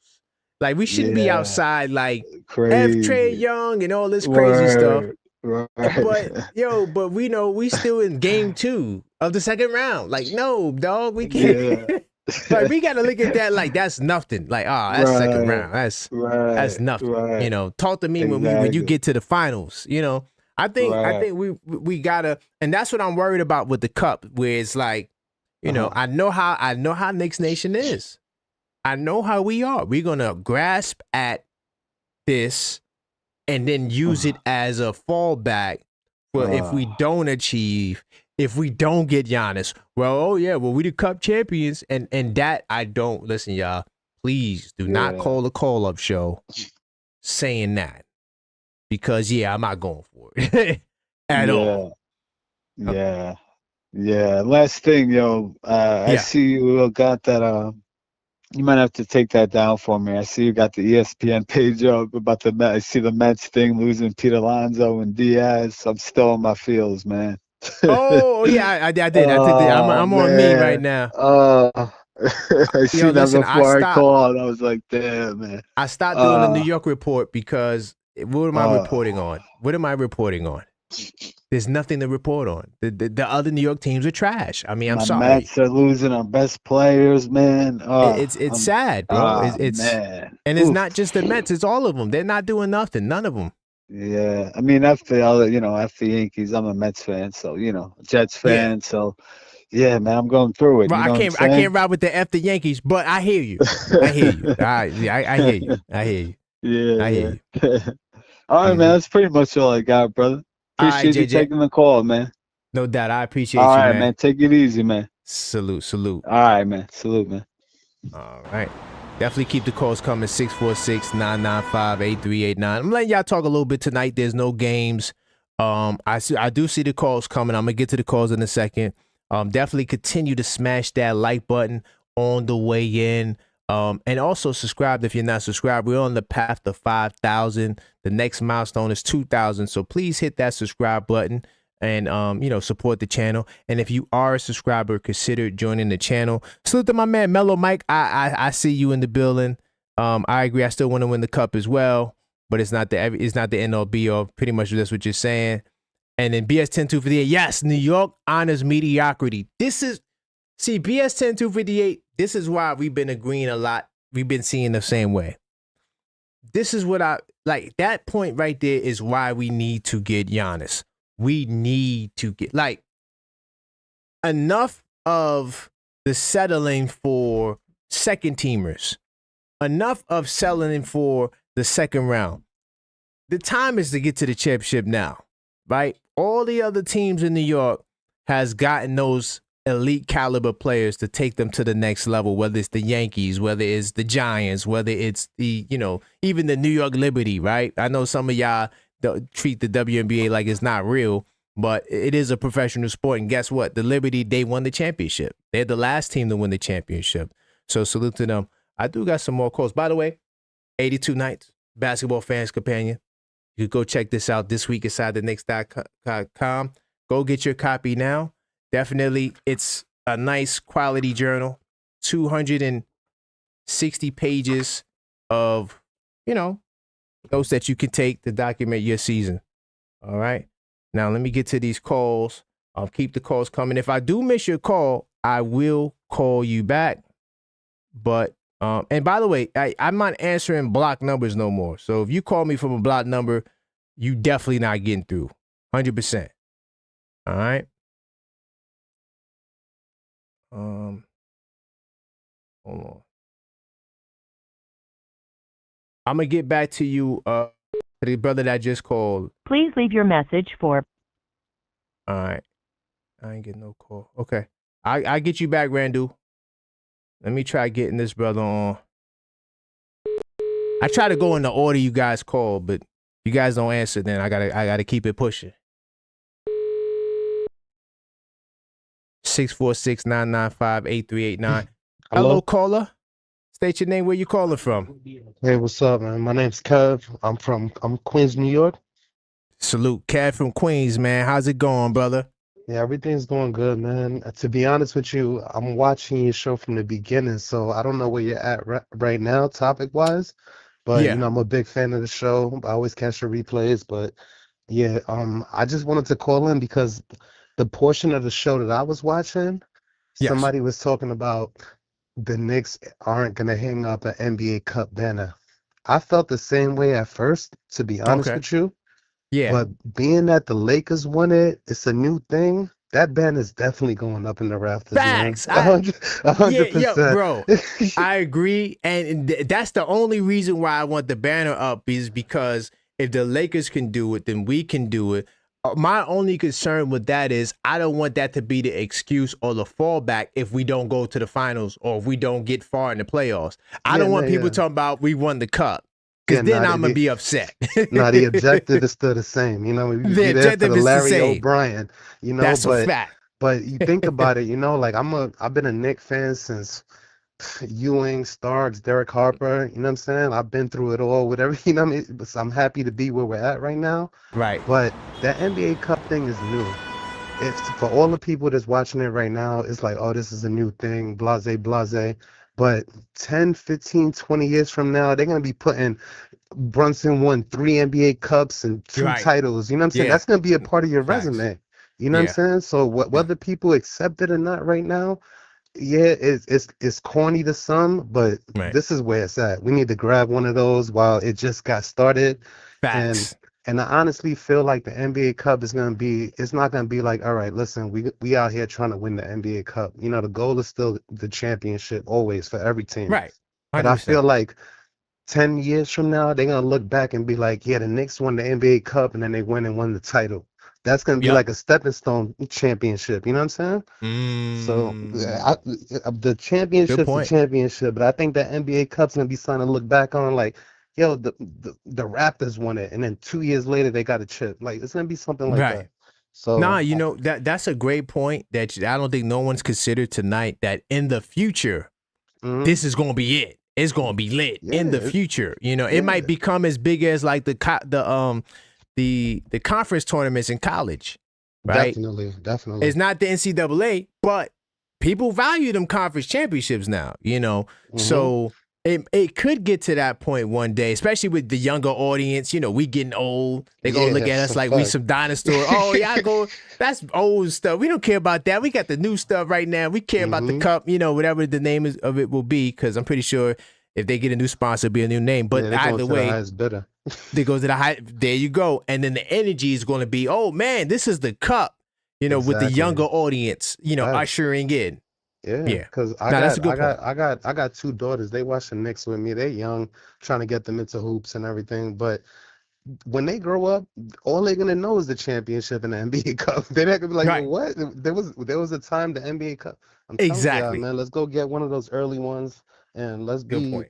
you know what I'm saying? Champions and NBA Cup champions. Fuck it, you know? Well, part of my Facts. language. Yeah. No, I appreciate that. Yeah, definitely watch the language. But that's a good point. I'm glad you brought that to the table because even though I was on the side of it's not that important, I do want that banner.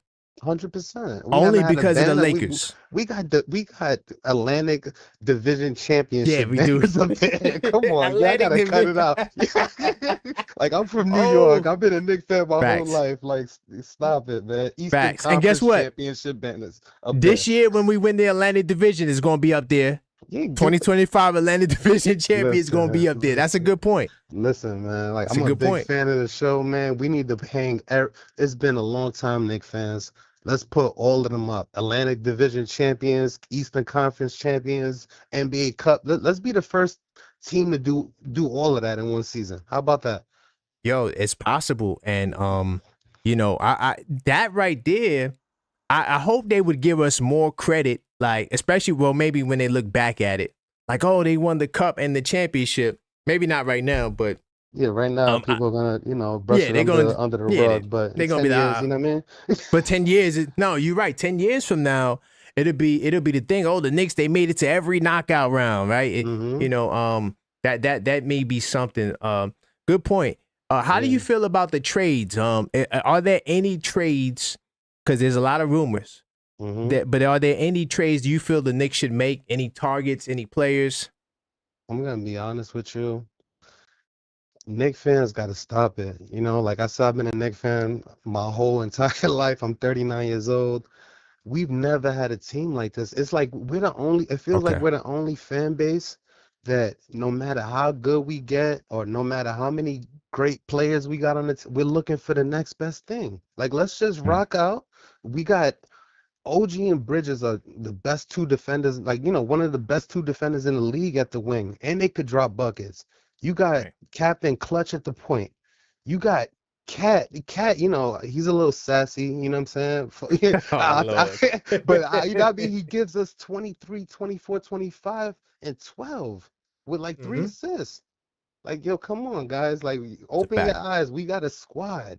You know what I'm saying? Like, if anything, shore up the bench. Get Gerson out of here. You know what I'm saying? Like, I was a fan. I was feeling the move when we picked him up, but we paid him a lot of money to do nothing. If Leon could find a package and throw Kolick in the deal, you know what I'm saying, and in a second round pick and get us something for the bench. You know, like other than that, I think we straight. So how do you feel about on the trade? I'm not sure if you heard this, but there was a trade that I got from Daily Knicks. They said Sadiq Bey, Jose Alvarado from Dykeman, and Yves Missy for Mitchell Robinson. Would you do that deal? Oh man, that's rough. That's rough because Sadiq played with Brunson, right? I'm not sure. He was on Villanova. So you bringing in, if that's correct, you know what I mean? Like I'll pull it up. All right, yeah, you in research mode. Yeah, you know I stay in research mode, dog. You know, I stat check everything, man. You know, we don't freestyle over here. Yeah, that's why I watch the show, man, because I appreciate it. There's a lot of people doing content, but your content is quality, man. So I tune in. I might not catch it live, but you know what I mean. I'm replay gang all day. No, I appreciate that, man, and definitely I put the work in, and I love that, you know, when people acknowledge the work that I put in. He graduated in 2020, it looks like. So he was after them. He's still Nova boy, man. But he's still Nova. He's still with the crew now. He's still with the crew. Brunson might pass him the rock. You heard? Just off the strength. Yeah. No, listen. I had him in my fantasy team. Like right now, he's averaging 14 a game. But recently, he's like a 30. I'm not sure if you know how fantasy works. Yeah, but if they give you 30 points in fantasy, like that's the solid. You know, it's not superstar level, but it's solid. He's been giving me that. He started 17 games. I think he's starting now because, you know, all the injuries they got with Zion and everything. But if this kid could, he's 14, he's 6'8", he's shooting well, he ain't shooting that well from three. He does take 5 attempts a game, but the Pelicans are bad. You know, they're not a good team. They're not. It is, you know. So we can't blame that on. Yeah. Yeah, you know, like plus he also got buckets on Detroit. You know right, exactly. He wasn't a scrub on Detroit and started doing his thing. You know, he's consistent. He's a consistent role player. I'd take him, but man, Mitch, I can't give up Mitch for that. I'm sorry. Mitch is he's an offensive rebounding demon. You know what I mean? Like he used to not even be able to get us 8 rebounds a game, defense and offense. I don't know what happened this year, but I'll take it. You know what I'm saying? There's no other 7-footer in the league giving any team that. You know what I'm saying? And he alters shots. He might get a block or 2. Mitch might get you a steal or 2 in the playoffs. You know, like I can't give up Mitch, but that's something that Leon's gonna have to go to the negotiation table and explain to him that he's not a max guy. And you know what I'm saying? So the 4 years, 8. So where do you see his? Not that we want a pocket watch, so to speak, but this is the business of basketball is a part of it. But like, because 4 years, 81 million is the max, right? So what would you give Mitchell Robinson, like if you were the GM, just out of curiosity? 4 years, 55. Oh, okay. That's technically a pay cut. Hey, listen, I'm gonna tell him. Listen, your production is a cut. You know what I'm saying? Oh, okay. That's fair. And you're the longest tenured Knicks. Nick, we've been rocking with you through all these foot and leg injuries. You know what I'm saying? Like we never just traded you off like everybody else. Like. That's a fact. 3 years and a player option. You know what I'm saying? Take this 4 years and 55. Prove yourself. Because Mitch ain't an old man. You know what I mean? His legs look like they're a little old, but 27? But if he could do 4 years, 3 years with a player option so he can get out at 30, maybe he can up his value and still get 13, 12 million a year. You know what I'm saying? Like that's how I look at it. But copy. Any more than that, we'll sign a trade. I don't think that is as much of a hurdle as the second apron scenario where the Knicks will be next season, especially if Mitch signs that deal that you just presented. And I think that's part of the hesitation because, one, there's a lot of high expectations for this Knicks team to do well. And I'm talking about finals well, not second, third, no. Finals well. So if this team does not get to that level, I think Leon Rose doesn't want to have as many attachments, and Mitch would be another attachment that may be harder to move. I don't know. If you sign him for that deal and then he gets hurt, God forbid he gets, a major injury, I think that's part of the reason why he's in limbo contract-wise. And I do think there's a good chance I could see a world where he gets traded, especially for the players that I just named. Because a lot of those guys, the contracts is just so low that you don't have to make a big decision next year as to, do I sign another guy, to make basically the Mitchell Robinson. It gives him time to not have to make that Mitchell Robinson decision and see how the team goes. And those contracts are easily tradable, right? Like you could easily move off of those guys versus, Mitchell Robinson, depending on how it goes, it may be a little harder to move and get under that second apron if that's something that they need to do. I don't know, but I think that plays a role with it. But knowing, I'm gonna give you. Sorry to cut you off. What's the trade again, Mitch? For Yves Missy, Jose Yves Missy, who's a 7-footer, the guy they drafted last year, who was starting for them last year. I don't think he starts this year. And Sadiq Bey. About the 7. See, I was just about to ask you if we give up Mitch, who's gonna back up Cat? Huck Porty and Yabusele. But if we're getting a 7-footer back, that trade makes all the sense in the world. And I say pull the trigger because Jose Alvarado's a dog. Yeah, you know what I'm saying? So 100%. Like we spoke about a few moments ago, Sadiq Bey gets buckets. And we getting a 7-footer? Yes. And you get a 7-footer. Let's Mitch, I help him pack his bags. You heard? I got him the gym. Now we talking, And I was saying too, right? Let's see if we could fleece them and try to get Herb Jones also in a deal. Let's see, maybe we add Yabu to it and, Yabba Dabba Doo and whoever else. And let's try to, let's try Yabba. Let's get him out of here, man.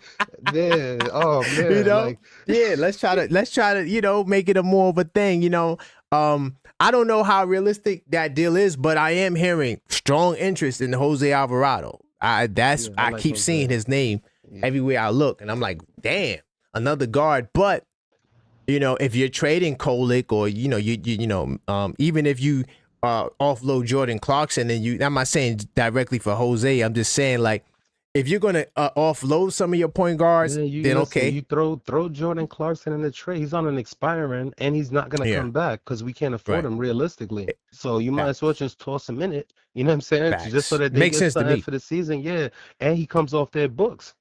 You know Comes what I off the mean? books, and you ain't got to make I'm a there you fan of go. the Knicks, not the name on the back. I might That's a like fact. people and stuff, but at the end of the day, if it makes logical sense, yeah, give him Mitch, Clarkson, you know what I mean? Mm-hmm. And yeah, I would do that trade all day. And if they could give up Herb Jones, yeah, Clarkson's going too. We packing his Hell yeah, bags too. man! Pack your bags, dog. Listen, I could help you. I'll drive you to the airport. Listen, man. Yeah, it's a fact, man. I You live by gotta JFK. facts, and look, you gotta. My thing is right. I feel like we need more height, and Yeah. we know Sadiq Bey can ball, right? We know Herb Jones is all NBA defense, and he was shooting 38% from three at one point. These guys, that you put that in your lineup in Mike Brown's system. Yeah, forget it. Forget it. Oh my goodness, man. Yeah. So that's what I really want to see. Those are some deals I would like. Of course, I like Miles Turner too. Like if we could somehow get him, let's say Giannis goes elsewhere. I hope that doesn't happen. But if Giannis goes to Miami and now Milwaukee wants a fire sale, if we could somehow nag Miles Turner, I would love to get it done. It'll be difficult, but I would love to see it. Now my question is, what do you like about Miles Turner? oh man, listen, let me tell you something. Put me on, because He's better than Mitchell Robinson at everything besides offensive rebounds. he doesn't even get defensive rebounds, man. He averages like 5-6 rebounds a game. He's not the greatest defensive rebounder, but you know why he doesn't get a lot of rebounds? Because he does find himself on the perimeter a lot.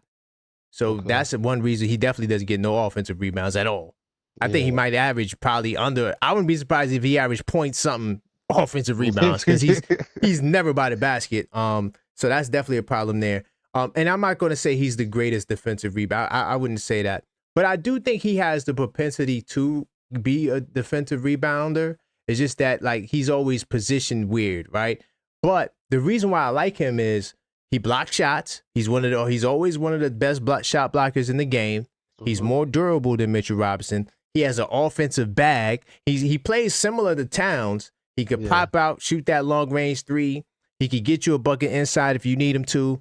I just feel like if y'all and I'm speaking in general, the people who complain about Towns' defense, now you got a guy you can put him with that'll give him the same spacing that he needs, right? And can defend for him. Can play the five on defense and then push Towns on the weaker link, sort of giving him the Jokic support that he gets from Aaron Gordon. And that's not to say Aaron Gordon is the number one elite rim protector, but I just see that more so going on with them two. To me, it's a nightmare. You pick your poison. Brunson could pick and pop with Turner. He could pick and pop with Towns. The spacing, Towns still could do he has enough spacing to do his little drives and to operate where he wants, because Turner could also camp out at the top of the key as well. And he's a threat. So if you double, right, if you go to double Towns, that ball sprays out to Turner, he's knocking down that three ball. Yeah, so 100%. That's why what you're talking about. Yeah, that's some of the reasons why I like Turner. I know the deal probably won't happen, but I'm just giving you, since we can make these fantasy trades, I just figured I'd give you, some of my fantasy trades. Let me be honest with you, and I'm sorry, I don't mean to offend nobody, but I'm a New Yorker through and through. Yeah. And it's just too many nice guys on the team, man, because I'm gonna be honest with you, like Cat is a sweetheart, you know what I'm saying? Yes. Miles Turner's a sweetheart. You see how he dresses on the bench?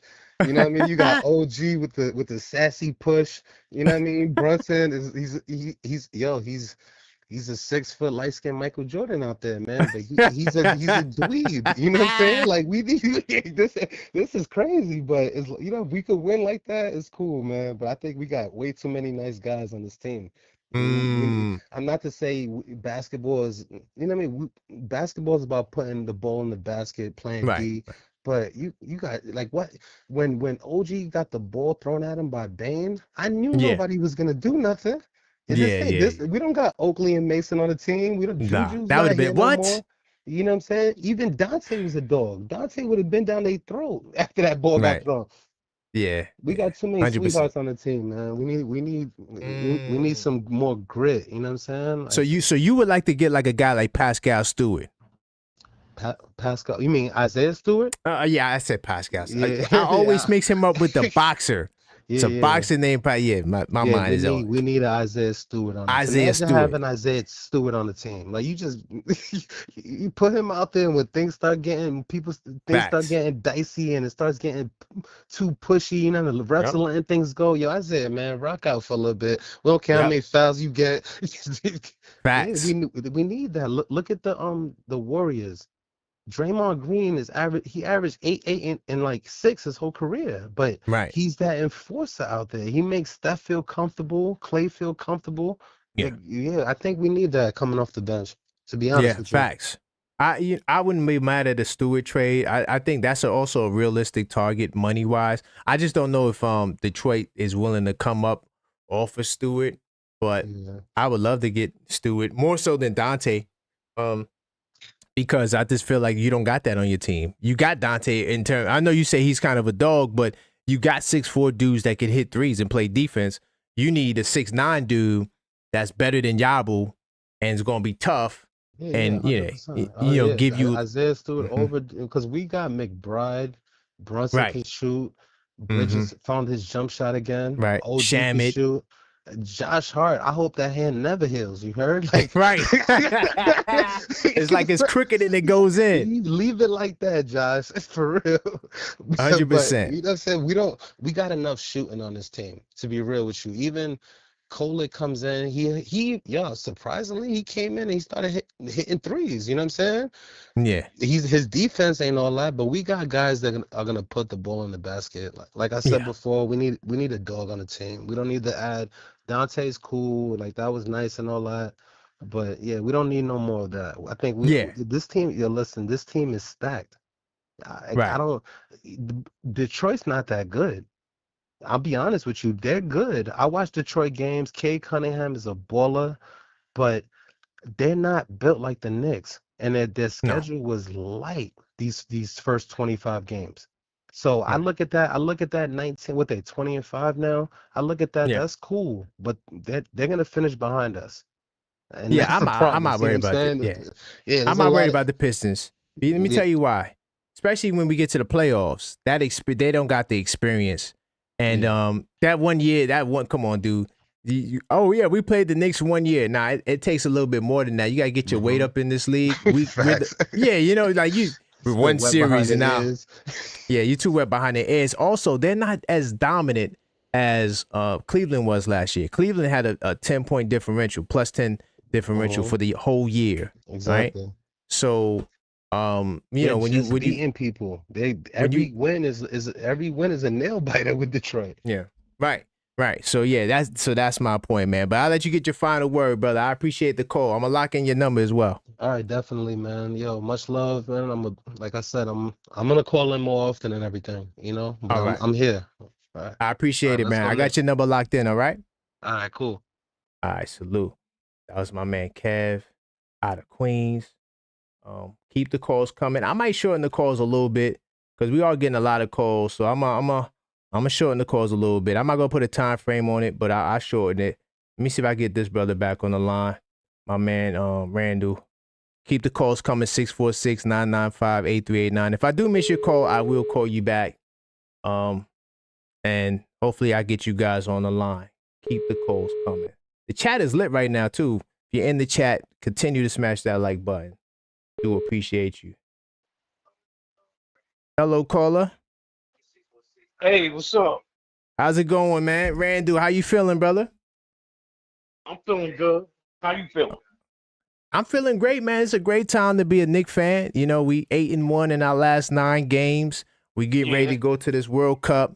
Second round knockout. See if you get to the finals. I love what I'm seeing from these Knicks, but there's a lot of rumors. Man. Yeah, I see. Is there any trade rumor that caught your eye that you would like to talk about?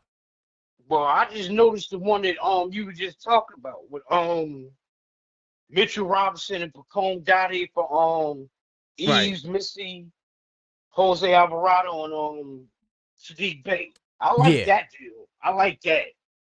That's smooth. I like it too. I like that. Yeah, I mean, matter of like, fact, think about it. I'm like this. Mm-hmm. Yeah, I'll be willing even if you didn't want to throw Pacome in, hell, I'll throw Yabu in that deal. Okay. If you want to hold on to Pacome, just in case. But hey, I like the deal though.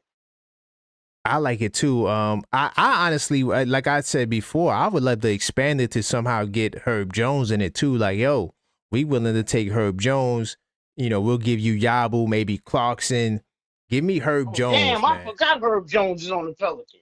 Yes, that's a see, and that's bad. I forgot he was on that team. Right. I would try to expand that trade. Yo, what do you want for Herb Jones? Look, we'll give you Jordan Clarkson. What else do you want? You know, because, you know, that package is so good to me because it addresses 3 areas that I feel like we really need. Like, we got point guards and we got guys that can make plays, but we don't got a Jose Alvarado who is a pure point guard who his job is he's pass first and he can score. He can get buckets if you need him to, right? But he plays defense and he gets assists. That's his calling card. I know he's only 6 feet, but he's tough. He's a tough 6-foot dude. I wouldn't mind having him with Deuce coming off the bench and running the show. But then you get Sadiq Bey, who's 6'9", 6'8". You don't got that on your team. Comes in, gets buckets, right? And then Eves Missy's a 7-footer who started last year. He could come in off the bench. You could divide the time between him and Ariel to see who can back up Towns. It was a win-win to me. You know, yeah. I would do the deal. But let's see what happens. I don't know how realistic, if that's what Leon wants to do, but we will find out in the next couple of days because when the 15 gets here, I expect to see a lot of deals. Yeah, a lot of deals. And I'm hoping that we're in it. Yep. I ain't gonna lie. I would rather see that happen than us trying to get Giannis in the way. Ooh, okay. Okay, because there's too many what ifs in that Giannis deal. There's too many what ifs. I got a package for you. Do you want to hear my package for Giannis? Sure. I'm willing to do Towns and Deuce because I know Milwaukee's going to want something young that they could try to sell. I would do Towns and Deuce and whatever picks they want for Giannis. How you feel about that? Towns and Deuce. Towns and Deuce. That's not too bad of a deal. Okay. That's all right. Right. Now the rumor was, because I know in the chat, I already know what they're gonna say. Oh, Milwaukee doesn't want Towns. That's what multiple teams are for. So you would go find the team that wants Towns, and then you take that value. Hopefully, it's more picks than anything. But you want to know something though? I'm gonna say that this. over. Mm-hmm. If the Knicks would have never made that deal for Bridges, okay, Giannis would be a Knick right now because they would have the first round picks to definitely secure that deal. Because I know Milwaukee definitely want first round picks in the deal. Yes. Giannis would be here. Now he'd be here right now on the Knicks. You know, it's hard to argue against that, right? And that, I don't want to argue against that because I do think the picks would help. I just really think that the X factor still is Giannis. He has not put his foot down and is really making me sick because now all of a sudden there's other teams And there really shouldn't be other teams if he put his foot down. Right. Yeah. Well, this is what it is. This summer, he is going to be extension eligible. So a trade might not happen till this summer. Okay. Might not happen till the summer, because that's when he becomes extension eligible. Yeah. Okay. Now, it could happen in the summertime, but it could happen now too. And I did an unfiltered thought on this. Why I think that it's better to do the deal now. It's a lot of technical other stuff in the summertime that I think could hinder the Knicks. Now, of course, we get more picks. I think we get an extra pick, and then you got the Washington pick, and then you got swaps you can do. So you could do 2 swaps. I think you get another first round pick and the Washington pick. That would be the 4 picks for Giannis, right? Over the summer. And it's possible. That may actually be the case. But the problem is you got a team like Miami, Atlanta. Miami, I forget Atlanta. I'm going to stick with Miami. You got a team like Miami where Giannis says that might also be his destination. You may not have an opportunity in the summer to get him because I can see a world where he's already gone.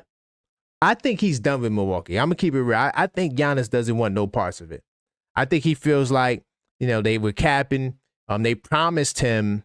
And this is, and I hear you, and maybe the picks would have got the deal done over the summer. Maybe Milwaukee wouldn't have convinced them. But Milwaukee told Giannis that they're going to make moves to compete for a championship. Clearly, that is not the case. They are struggling. Now, granted, part of it is, that Giannis missed time. And they got a losing record when Giannis is not there. But at the same time, when you look at the Milwaukee Bucks, do they look like one of the top teams in the East? No. So now this is why he went to go discuss his future with them, right? And this is why I think Giannis also was upset the injury happened, because I think the injury will delay the trade. I think the deal doesn't go down until he's healthy or near healthy. I think this just puts a monkey wrench in the deal. So my beef with Giannis is that, you got to proclaim New York, bro, and you still haven't really done it. Doc Rivers said he never asked for a trade to New York. He never asked to be traded. So those factors right there delays everything, right? But I do want to know from you, if he goes to Miami, are you concerned? Yeah, I am kind of concerned. Because that old fart Pat Riley get in his head and be like, who do you want to play with on this team? Right. And then and you know how he do. Exactly. That whoever it is, it'll be right there in Miami with Giannis. Bingo. And that, to me, that is the problem. That's why, you're going to have to put your big boy pants on, Leon Rose, and you got to get the deal done before other teams can, sweeten the pot, or other teams can try to convince them, like a Golden State or something like that. And, you got to jump on it. Sometimes you got to strike while the iron is hot. And, there's a good chance it'll delay to the summer, but I don't think there's nothing holding back the trade besides Giannis. I don't think there's nothing else holding back the trade. But I'm glad you at least admitted, that you are concerned, because some people were like, I'm not concerned if he goes anywhere else in the East. Maybe not. Maybe, okay, I can see Atlanta doing damage with Giannis, depending on the package they offer. And Detroit, Miami, right? Those 3 teams worry me the most if they were to get Giannis.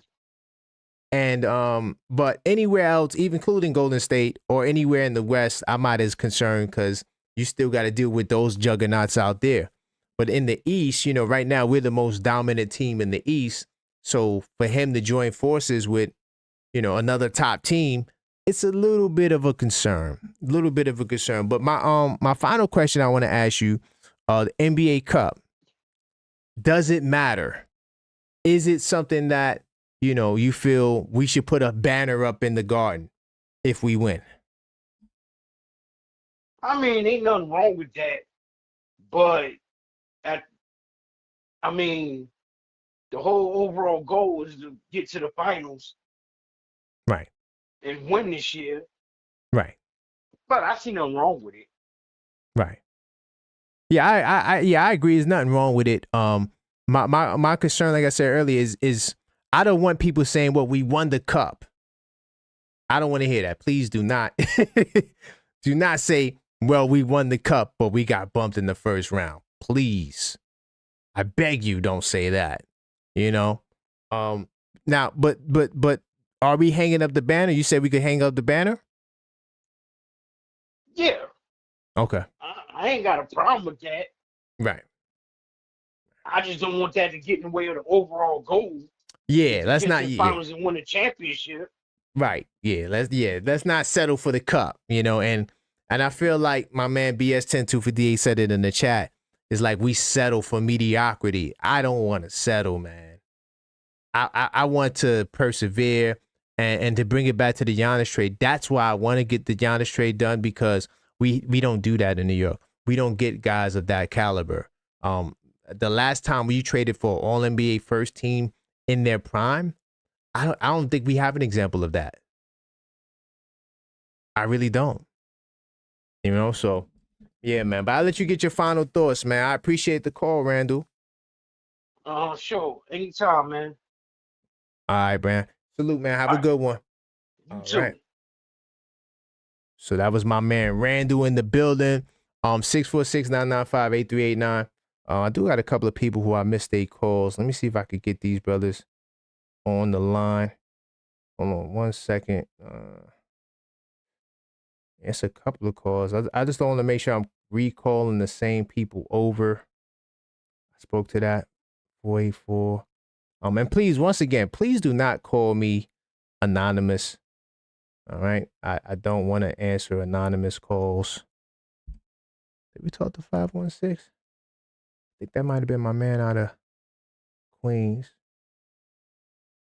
All right, let me call this guy back. I know I didn't speak to him. 646-995-8389.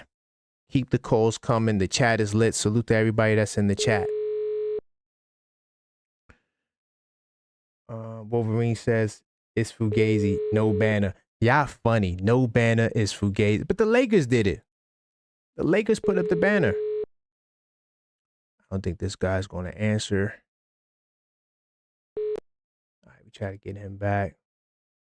I'm trying to see, did I answer the 5-1? See if I answered this guy before.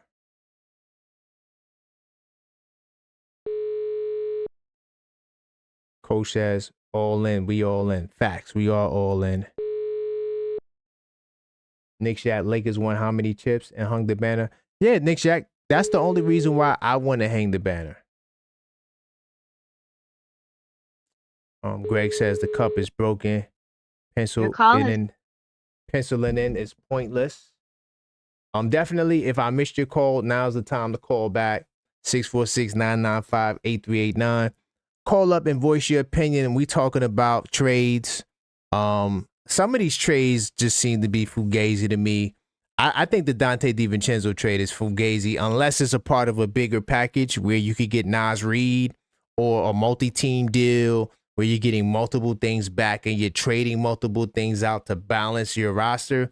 Outside of that, like having a Landry Shamet and a Dante DiVincenzo, they cancel each other out to me. I don't think you need a Landry Shamet and a Dante.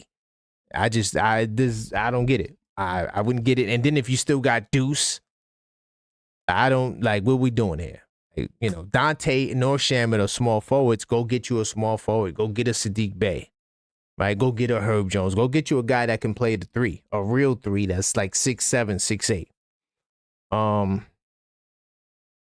Franz wants to break up the winning core of I'm sorry, Fan. I think he said Franz. Fans want to break up the winning core of Brunson, Cat, OG. They are nuts. Okay, see, Wolverine, when you say the winning core, like if it like to me, a winning core is Shaq and Kobe and Derek Fox and Fisher. Those guys, did I say Derek Fox? Man, Derek Fisher, Rick Fox, my bad. That was a big mix-up. And Robert Horry, that is a core that wins. You know what? They win championships. Don't give me guys that win 51 games and now you're telling me that's a winning core. That's what BS 10-2 for D is talking about. We're settling for second place. There's no winning core of Towns, OG, and Brunson. They didn't win anything. Right? This is why I don't want, all right, I want to win the cup. Slow it down. But I don't want that to be, oh, we won the cup, so now we're winners. Like I don't want that. I don't want that. So yeah, you could keep the cup. If that's going to be the mentality, then you could keep the cup. I don't want the cup. Coach says, you open the deal with Houston for those Brooklyn picks, especially if you're making that Mitch deal. You say you open up the deal for the Brooklyn picks? Wait, you saying you want the Brooklyn picks? Or you saying the Brooklyn picks are going to hit? I'm not sure what you mean by that, Coach.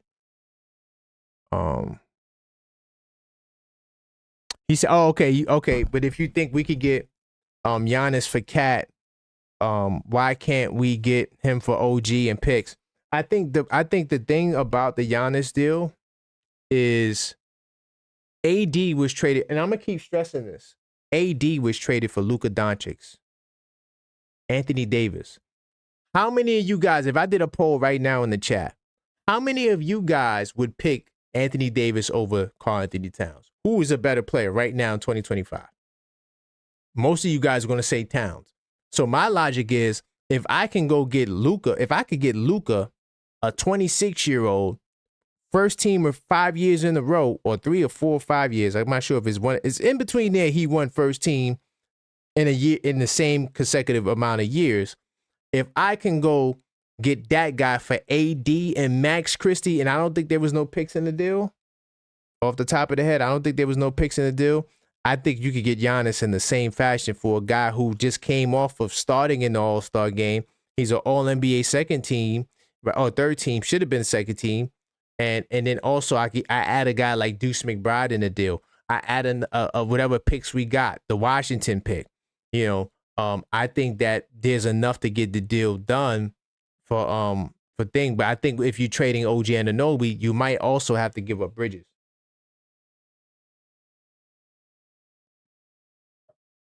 And honestly, it might be a deal where Bridges goes to a third team to bring picks in for Giannis. So I think you would have to trade more if it was OG. OG never won anything. He made defensive team one time.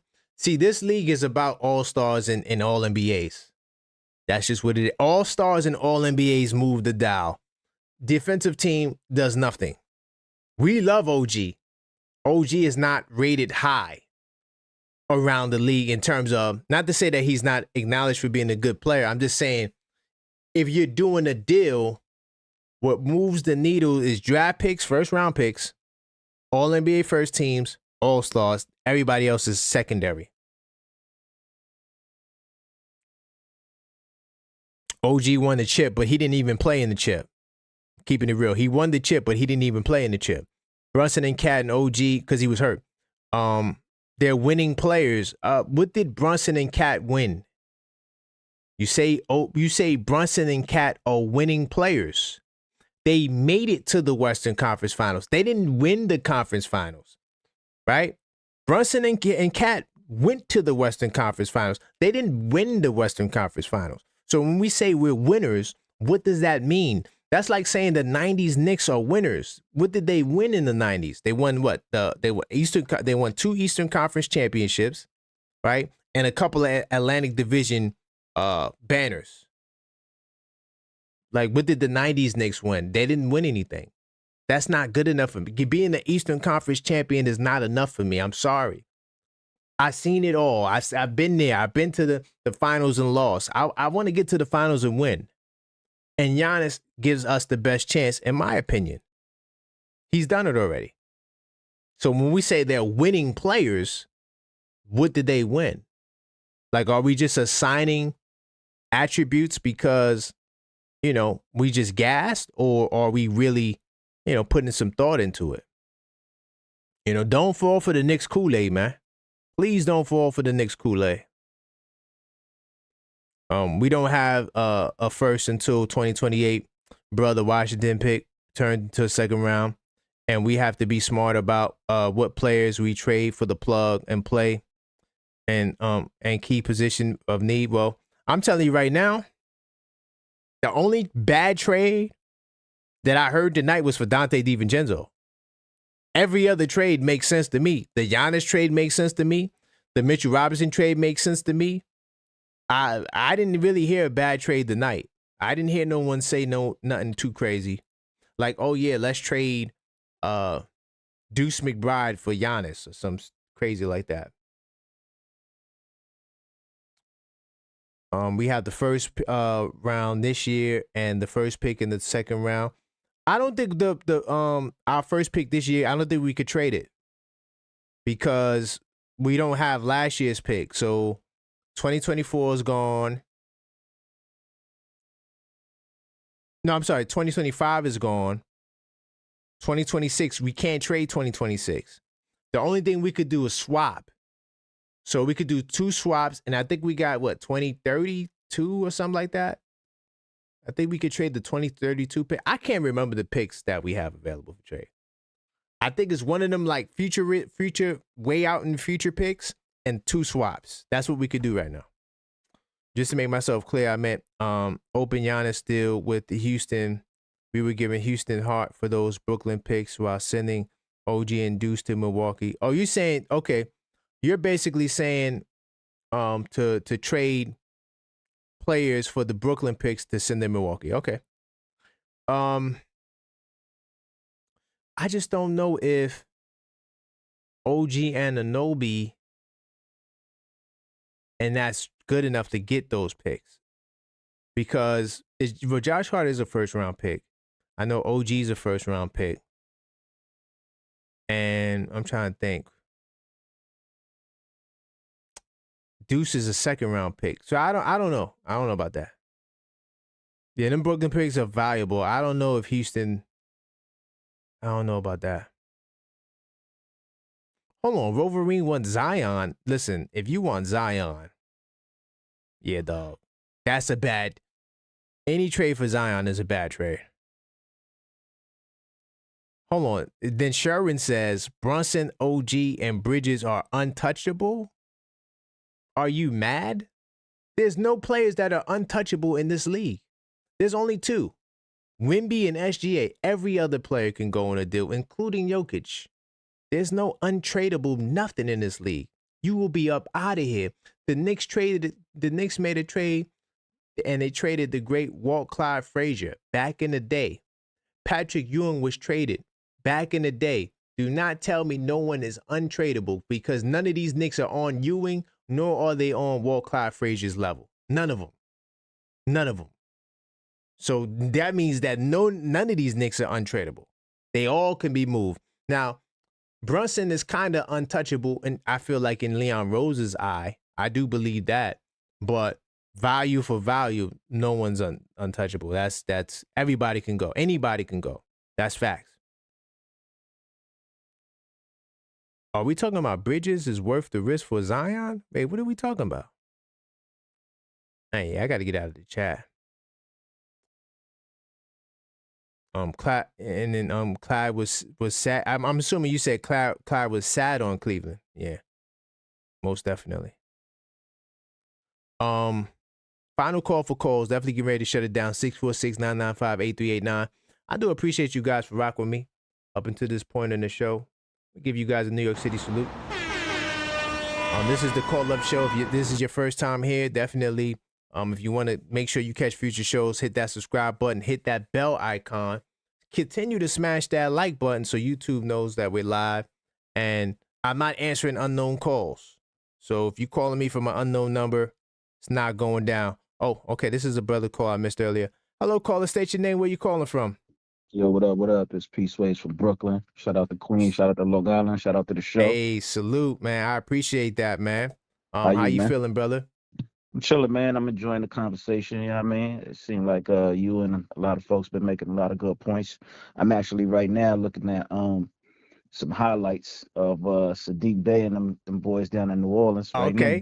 Okay. Yeah. So let's start there. Like, how you felt about the trade? The trade was Mitchell Robinson and Pacone Dadier, or one of the younger boys, for Sadiq Bey, Alvarado, and Eves Missy. How you feel about that deal? You feeling it or you not feeling it?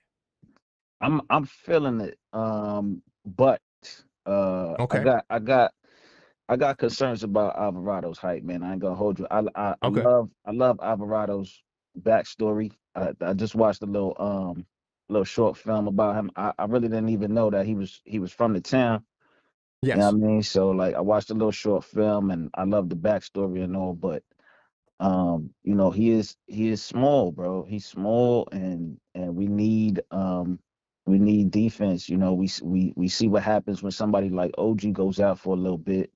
Right. We have issues with bigger dudes, which I think like a Sadiq Bey could help with that. Because Sadiq Bey, he seemed like I ain't seen him play in a minute, and now I'm looking at the highlights. He looked like he put on some weight, you know what I mean? And he looked like a 3-level scorer right now. Yeah, nah, his offensive back, I had him on my fantasy team. He was putting up consistent 30s a night, and his offense is great. I don't know how good he is defensively, because I hadn't really watched New Orleans this year. Yeah. But offensively, he could get you a bucket. He's 6'8". You know, that's what we need on this team. We need more guys that's like 6'8". And that's why I'm feeling that part of the deal as well. You get Sadiq Bey, who brings that element to the table. Yeah, that's that. The Sadiq Bey was a good find, man. I ain't gonna hold you. I don't think I ain't heard nobody bring up his name, so that was definitely a good find. I literally was looking up defensive highlights of him specifically to see like what he was like. I mean, you know, he do a couple things. He plays some defense, but point being though is that, you know, he also got size. So, you know, whatever it seemed like whatever he may not necessarily have in defense, he at least brings to the offensive table. Right. And then, you know, on a dude like, let's say Bane, if he's guarding Bane ain't just gonna be bullying him, you know what I mean? No. But he wouldn't guard Bane anyway. I'm just saying, like size wise, he could put a body on some dudes. He's a he holds his own for sure. Yeah, he definitely holds his own. Now, those other dudes though, Herb Jones or the Trey Murphys, man. I mean, we figure out how to get them dudes in the package. Oh my goodness! If we could, now you talking.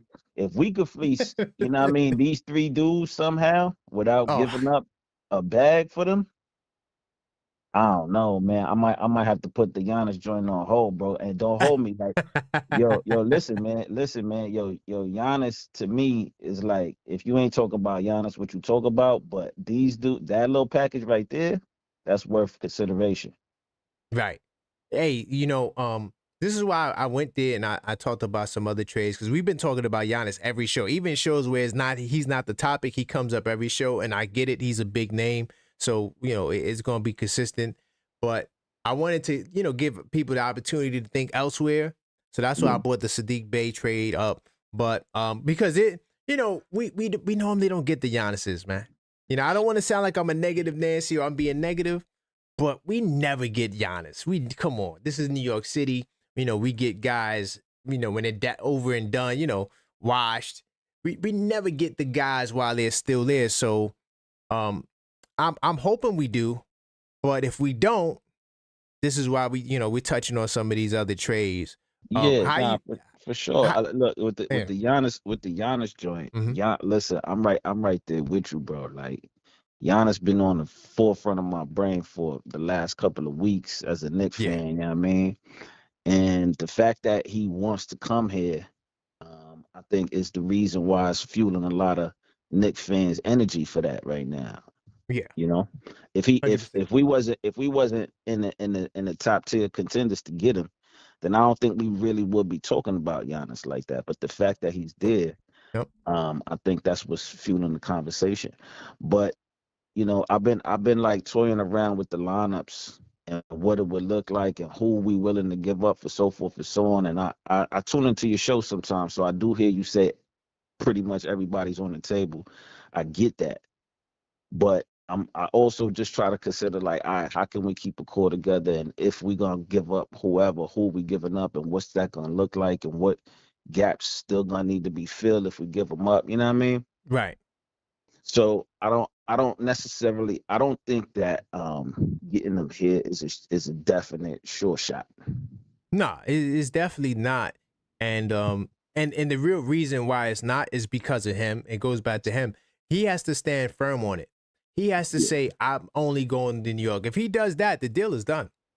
But until he says that, we're going to be in limbo. It's going to be this. It's going to be whatever they want to add to the reports. Or I heard he wants to go to San Antonio. It's going to continue to be that until he actually puts his foot down. And that's what we're really waiting for. But now I do got a question, right? So on the flip side, if Giannis doesn't come to New York, how concerned are you if he goes to a Miami, if he goes to a Detroit, if he goes to Atlanta? How concerned are you if that were to happen?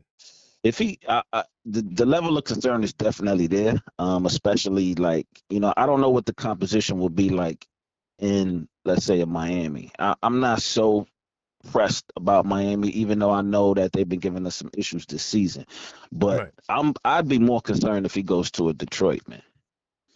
Okay. Because if you put him together with K, bro, and they still got like I don't know who they would give up, but just him and Cade together.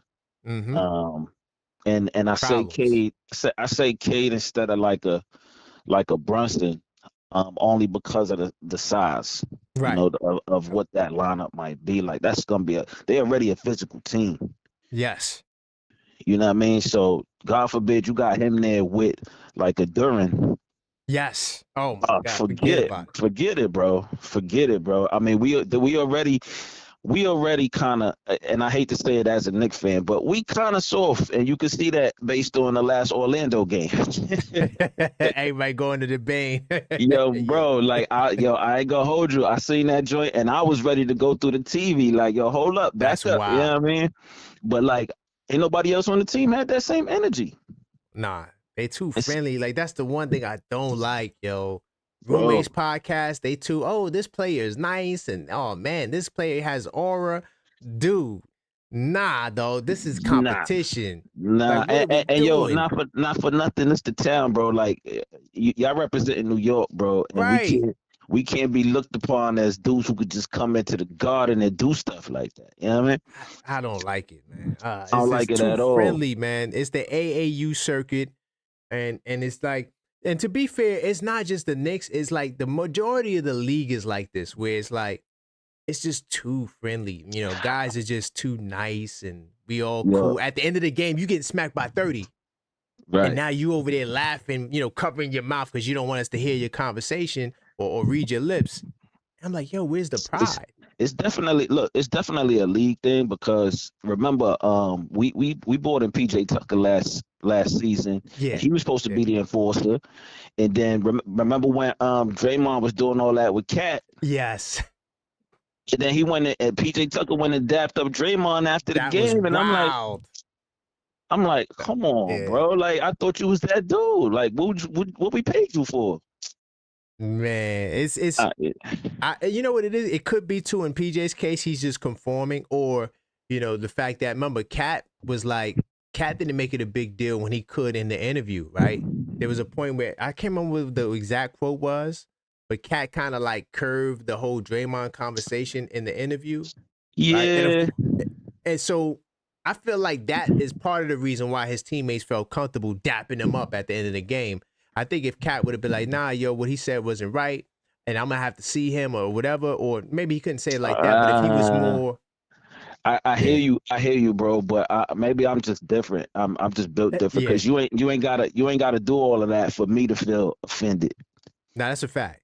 100%. Yeah, I mean, like OG gave Bane a little push, and that should have been enough for dudes to go run up on Bane real quick. But instead, everybody was checking on OG like, hey, you okay? Like, what was that, bro? Anyway, let's move on from that, because I don't want to talk bad about the Knicks on air. Yeah, I mean, right. But it's all good. But like, yo, I would say this. Like, soon as I seen it, I opened up, the timeline, and the timeline got Bane doing that to OG all over the place. Yeah, And it's everywhere. I was all in the comments like, yo, Giannis would have had his back though. That's a fact. And a lot of these guys, Jose Alvarado would have stepped to it. And I seen Jose Alvarado step to a 7-footer and was trying to swing at him. Right. I was like, look at this dude.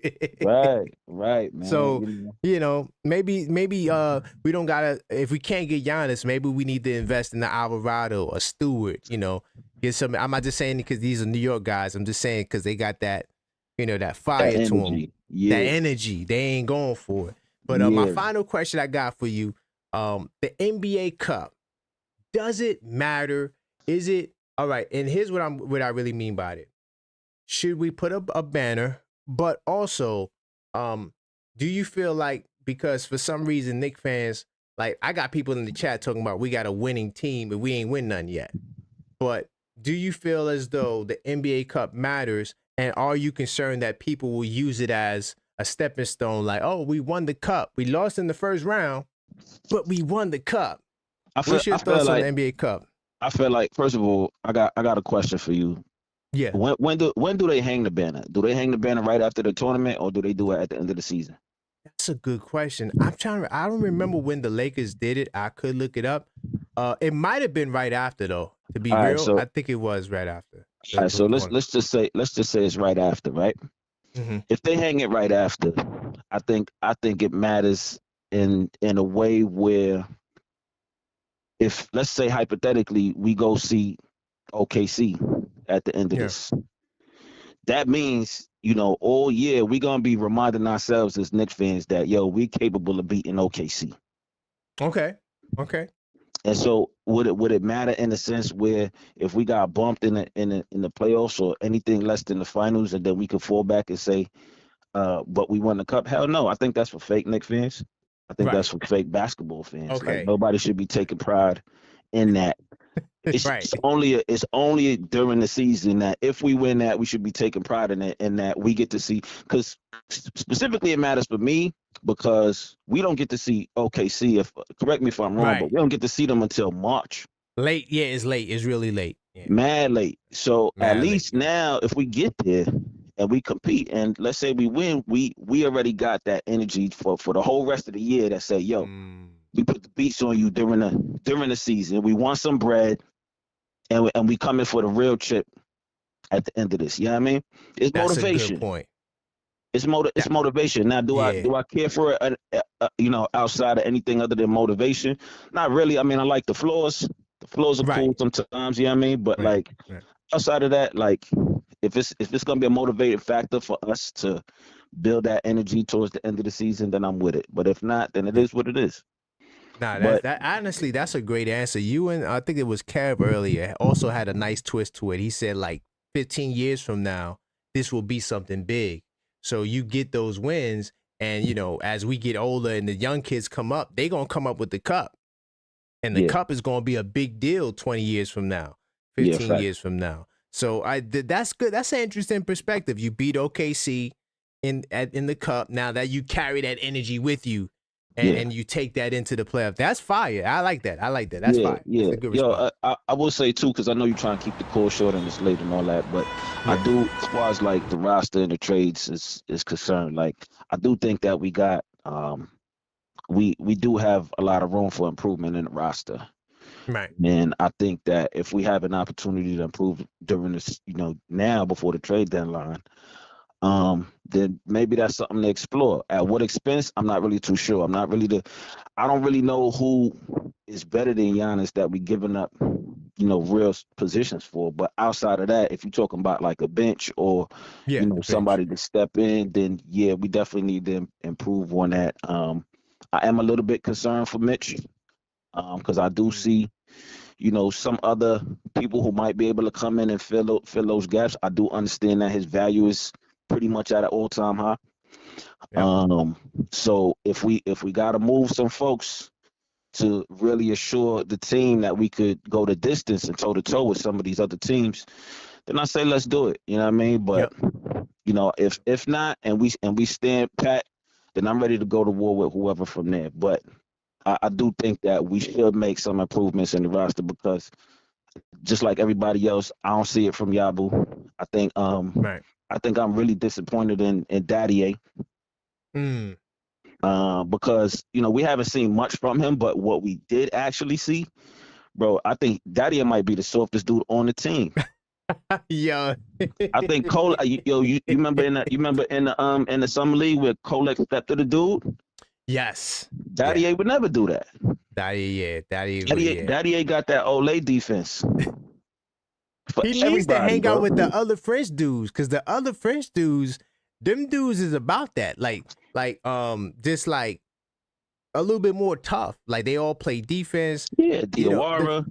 Them dudes ain't soft. Them French dudes, trust me, them French dudes ain't soft like that. So, but yeah, he needs to bring it. I do agree, man. But I do appreciate your call, brother. I'm definitely gonna lock your name and your number in.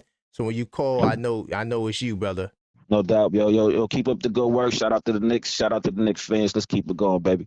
100%, man. I appreciate that. Salute. All right, bro. Salute. All right, man. Definitely, this is the final call. I do got my man. I'm gonna get to in a second, my man, Coach. I'm coming to you in a second, but I just want to remind you as we wind down that you guys can go get your 82 Nights of Basketball Fans Companion, designed by yours truly here. It's definitely something that I wanted to give you guys an opportunity to be able to capture your Knicks season in style, and it comes with so much. You get access to the 82 Nights Club, so I want to see y'all part of that, where you get access to things like the cheat code, the NY cheat code, where pretty much I journal with you, right? So you're not by yourself. I help you catch up. I help you know what's going on. Things like the 10-game review, right? I share my notes with you. And as you know, to some of y'all know I do the Knicks in 10 show, which is basically a 10-game review show. So definitely check this out on thisweekinsidethenix.com. Go order your copy now. Let me go to my man, Coach. Because I know he got some interesting things to say. But like I said, final call 646-995-8389. Especially if I missed your call, I definitely will get you in there. Hello, caller. State your name. Where you calling from? It's Coach Sire calling from Georgia. Hey, man. Salute the coach, man. Next day, man. Well, I got to get you back in the Discord server with channel member Mod, man. Great to hear from you, brother.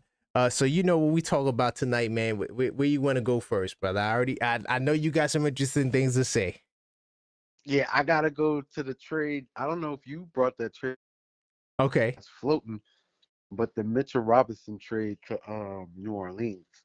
Okay, yeah, that wasn't me. I didn't create that trade. I got that from Daily Knicks. I'll put it on the screen. But go ahead. Mitchell Robinson's my favorite Knick. Right, I know you say that.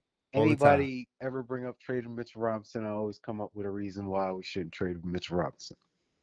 Okay. But this trade right here, it works.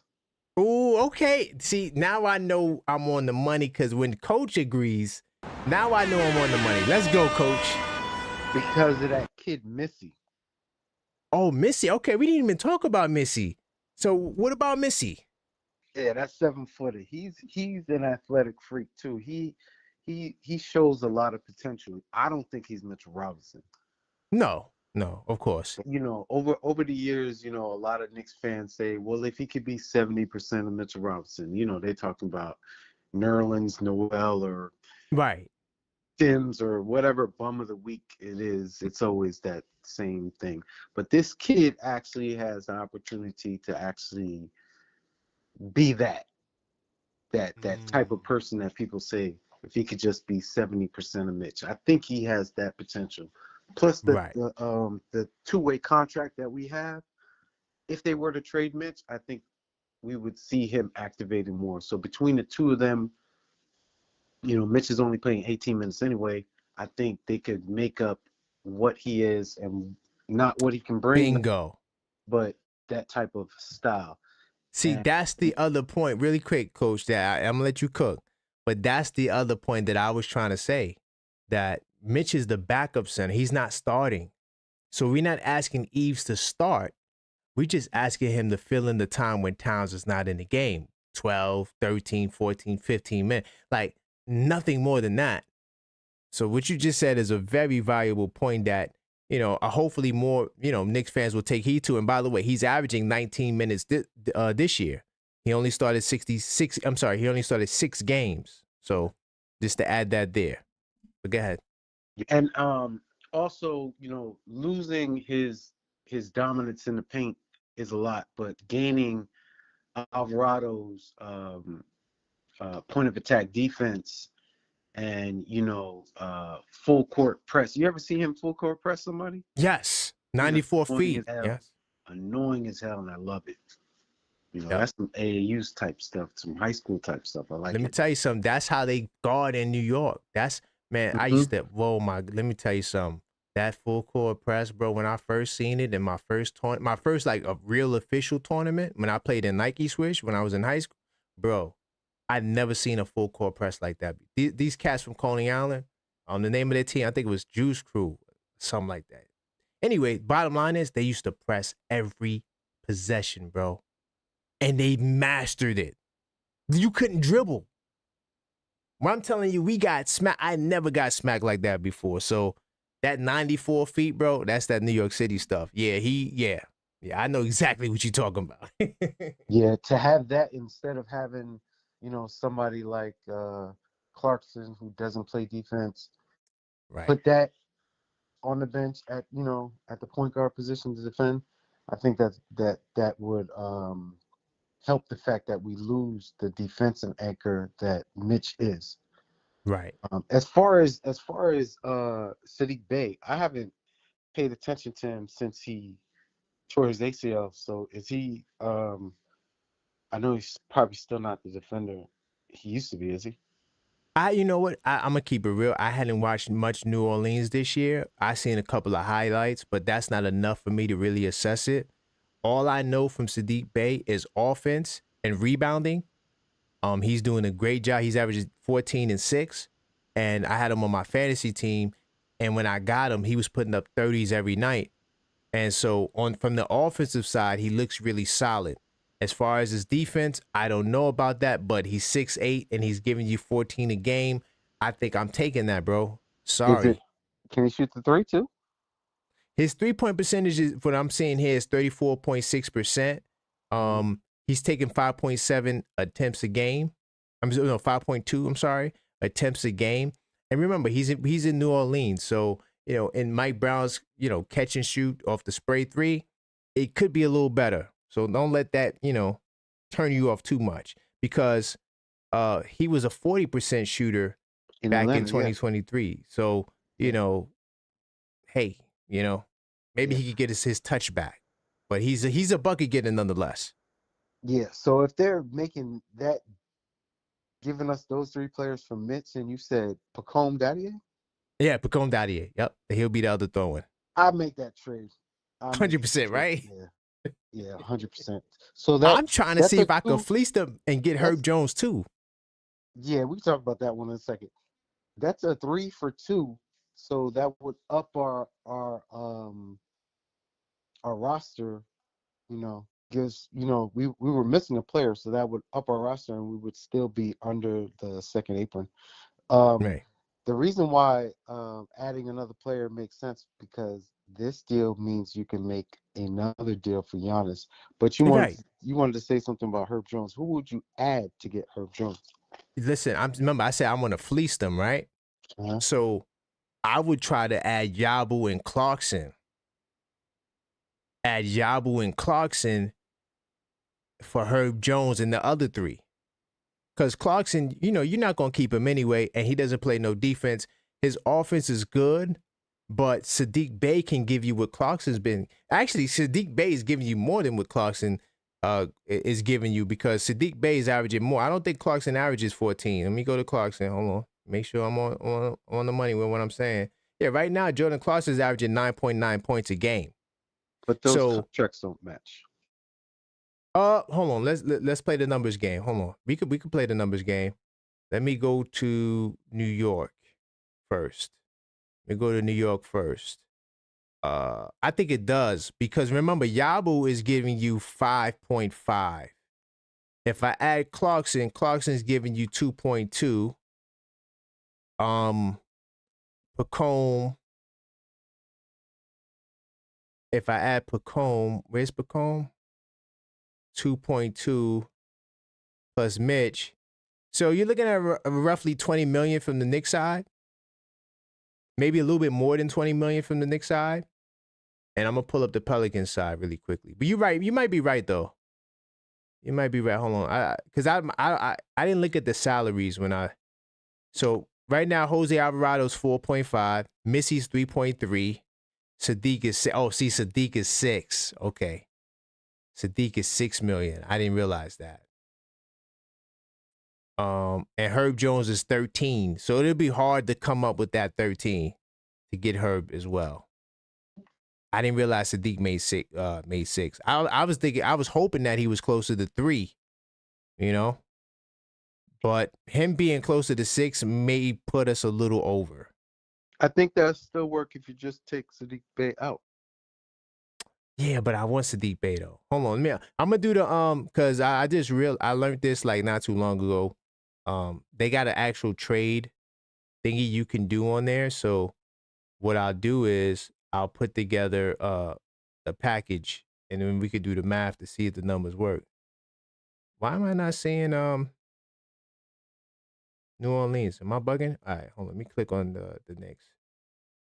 I'm gonna click on the Knicks, and I'm gonna start the trade. Oh, because New Orleans is already selected. All right, cool. So we're gonna do a trade right now. We're gonna actually see if the numbers work. We're gonna do Mitchell Robinson, right? Hold on. Send to. If you're gonna put Mitchell Robinson, you might as well just put Herb Jones up there because that's who you really want in the package, and then add everybody else. Right. But for some reason though, it's weird. It's not allowing me to. I don't see the Pelicans. Okay, now I see them. Let's see. You know what? Let me go back. Let me select new teams, and let me go to Knicks, and let me go Pelicans. All right, now we'll be able to do it. All right, now we'll be able to do it.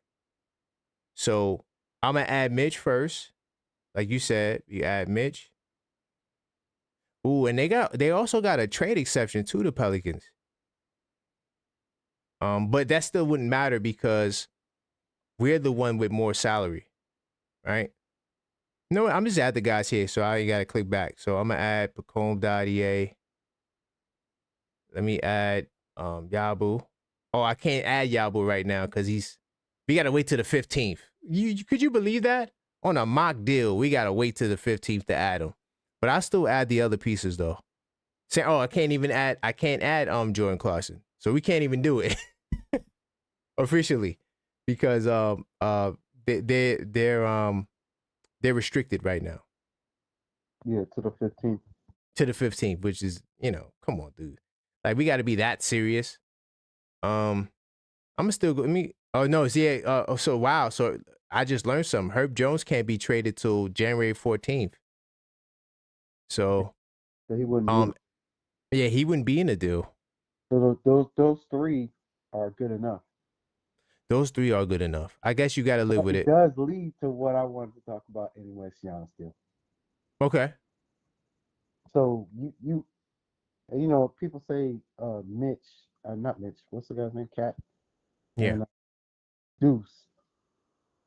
But to me, you're trading away Mitch in this deal, and you're gonna trade away Cat. You're gonna have Giannis play with nobody. That doesn't make sense. I would keep Cat. I wouldn't do this deal then. If that's the logic, I think. No, because I don't like Mitchell Robinson and Giannis. I'm gonna keep it real. So Mitchell Robinson would be gone in this scenario, so that'd be perfect. Yeah. It'd be Missy coming off the bench. That's a good point. I didn't even think about that because I'm so focused on Giannis. So Giannis deal would be OG and essentially OG and Deuce, but I would send Hart over to Houston. And people say, why would they want Hart for those Brooklyn picks? Because they want to win a championship now. And they don't have enough young players. Hart is a winning player in a West where, you're going up against OKC. You need win now players. That's interesting. I didn't think about who will be your center. When I'm thinking about the Giannis trade, so that's a really good. Why is the Pelicans still here? But that's a That's interesting. That's interesting. Who will Giannis play with? And is it that Giannis doesn't want to be the 5? He does not want to be a 5. No. Okay. Because he would be the best 5 in back. Like if Giannis was at the 5, he would be even more unstoppable because the same way AD never wanted to be a 5. Right. And people just kept on wanting to plug him in as a 5. Giannis always wanted to play with a Brook Lopez. Well, you got Cat. He's a way better Brook Lopez. Yeah, I just don't think that. I think you would have to trade Cat because you need that All NBA star power in the deal. You know? Why? I'm giving you Brooklyn picks. I'm giving you a pick right now to go in the draft right now and get a player right now. That's you're starting over without starting over. You're getting a defensive player that you can play with whatever his name is. They wanted Deuce. Right. And you get the Brooklyn picks. So I couldn't put Missy with Giannis. Ease Missy, I couldn't put him with Giannis. I mean, Ease Missy's not like a floor spreader like that. He's not doing that. He's not a spreader, right? That's the problem. Yeah. And Cat you is. on the money. Yeah. Yeah. You on the Giannis money with that. The perfect, like, they're the perfect match, yin and yang. That's tough. I the center, that could be the hurdle, because if Giannis doesn't want to be the 5, now you would have to. And then who you said Houston was sending the deal? Because I think Houston got to put money up. Yeah, they have a what's the guy's name? Finney Smith, whatever his name is. Oh, Dorian Finney-Smith, but he can't be traded to the 15th, so we can't even do the example yet. Yeah. But, okay. Yeah, and Giannis ain't getting traded no time soon. Yeah, and the icing on the cake to make the money work, unless they throw somebody else in, Tari Eason. See, now that's a dream. Huh? I don't did. Well, no. Wait, hold on. Slow it down. That's not a dream because his contract dispute. Remember they got issues over the money. Yeah, and to bring in a guy like Hart, you have to take somebody out of your rotation. You can't just add players and then the minutes come out of nowhere. Someone has to come out of the rotation. And Hart would be like a point guard for them, a de facto point guard too. Yep, who rebounds and runs the floor. That's what who they rebounds and runs the floor. Yeah.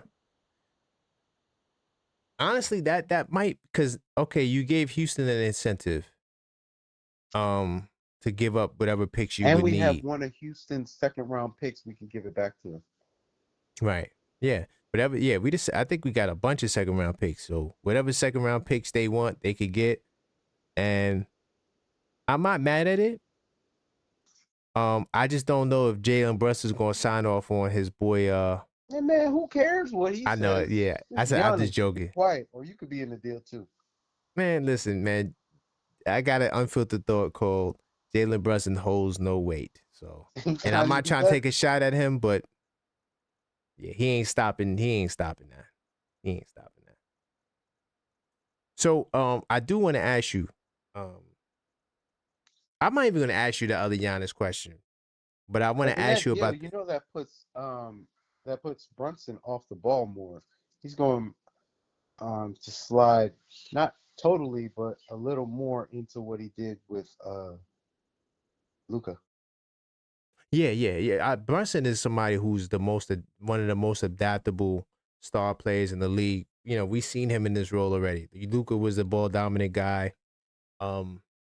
He's Mr. Miyagi. He has no ego, so he's willing to do whatever it takes for the team to win.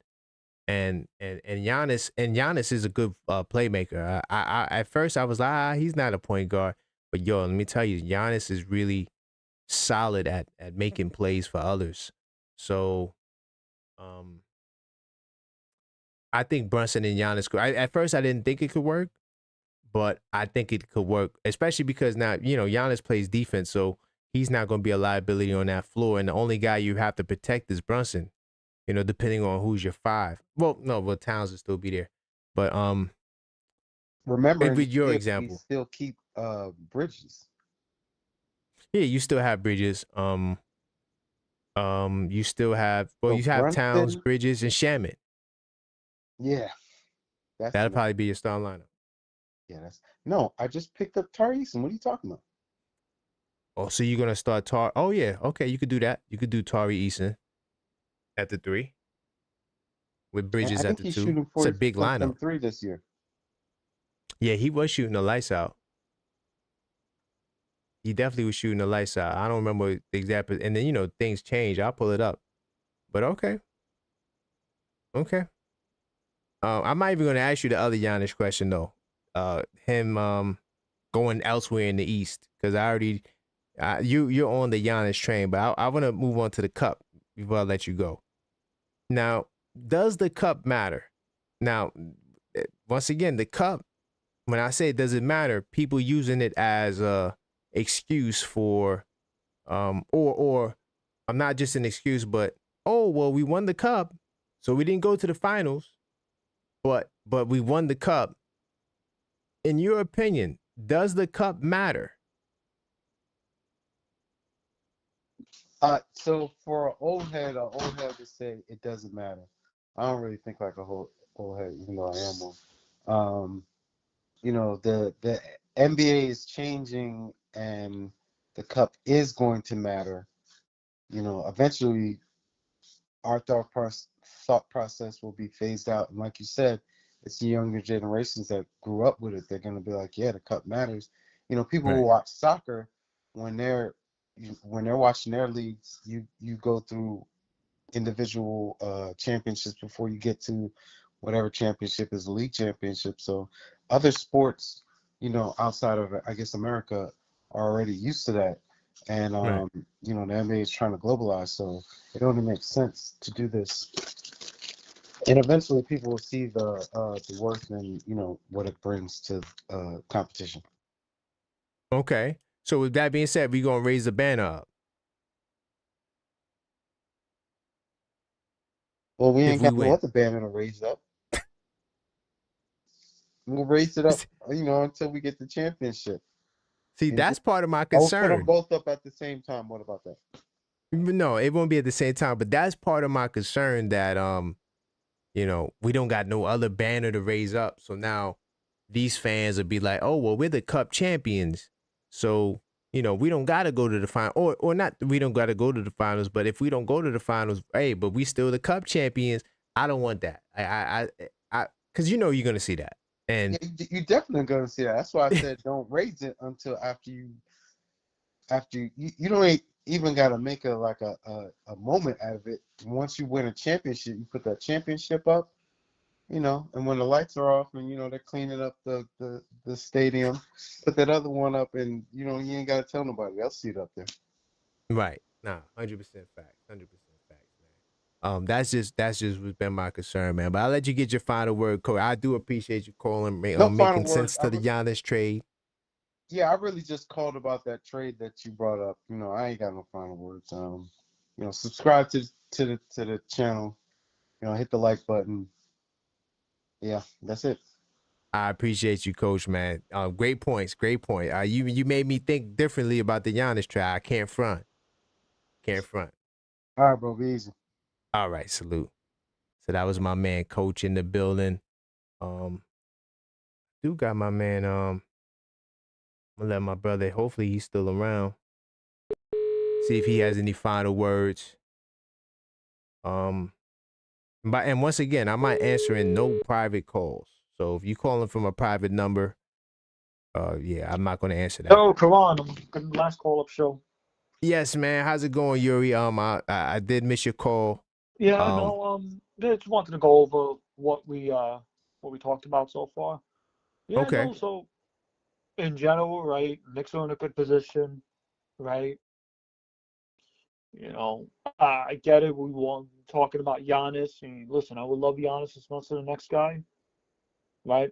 I think you have a good points. I have my points. You know, we may disagree to disagree about Giannis, but we can all agree on one thing. We want the Knicks to win a championship. That's I'm a a fact. Knicks fan. I'm not attached to the players. Because what's happened to my Mets right now, damn near everyone is probably going to be a rebuild. Oh Lord. Yeah, I bought a Francisco Lindor jersey. Now rumors saying he might get traded as well. Damn. So That's why I'm not the biggest jersey guy. You know, you I can't trade stopped. a hat. Hat? You can get a hat. You Yeah, can't you trade a can't hat. trade it either. Can't trade a hat. No. Jersey, you can trade. Hat? Yes. Absolutely not. You can't trade a hat. But yeah, no. We're Knicks fans. We just want the Knicks to win a title. We need to break the drought for half a century. That's what we want. That's all we all want. We could talk about trades. We could talk about anything. We want a chip. And I think, and I know you asked me my opinion about the NBA Cup. I'm going to be honest with you. I don't want them to lift the banner in the NBA Cup. I feel like it's mediocrity. You know, if Jalen Brunson straight up, don't be surprised if the Knicks somehow win the NBA Cup, because I know they got to go through Magic first. But if they somehow win the Magic and Jalen Brunson mic drop says, "I want the title, not the cup," which I know he's not going to do. It's not that kind of guy. No, he's gonna be happy with the cup and then still want the title. That's exactly what he wants. Yeah. Because I know my captain ain't gonna want that. But Mr. let me tell you Miyagi. something. 60 wins is a real possibility this year, Karan. 60 is a real possibility. 60 wins. It's real. They're on pace for 58, actually. Well, if they're gonna get 60 wins, they gotta become dominant on the road. I think the road is possibly, and I think it might be what holds them back. They're gonna beat the sub 500 team, so you're definitely gonna get over 30, maybe 33 wins against sub 500 teams. That helps. So half of your wins are gonna come from really bad teams, right? But you gotta get this 4-6 on the road. They need to go on like a 8-game road winning streak. Like they're gonna have to go on some real road streaks to and get some separation or get a little bit more above 500, because they're gonna be dominant at home. Yeah, I'm not worried about the road record. I'm not worried about the home record. The home record, but they definitely take the losses on a home record personal compared to last year. I will say that. Yeah, because look, I think the record for the Knicks is 38 home wins. Don't quote me on that. It might be that. So you're going to have to do something like that. You're going to have to get, like, if you really want 60 wins, you might have to get 38 home wins. That'll leave you with 22 road wins. Can you win 22 road games? I believe in this team. They can. They have the best point differential on any given night. Yeah, on the East for sure, 100%. You know, we up there with the big dogs. So, you know, right now, Houston's 10, Denver's 9.6, we 8.6, you know. And the way I view it is this, right? If you're the Knicks, right? I don't know what's going to happen at the trade deadline. I'm going to keep it a buck with you. The reports we heard today, you know, with Dante, Jose Alvarado, you know, it could all be Bolshevik for all we know. Right. We could just choose to go in a different direction completely. But December 15th, I got my date marked on that for a reason. Yeah. Monday.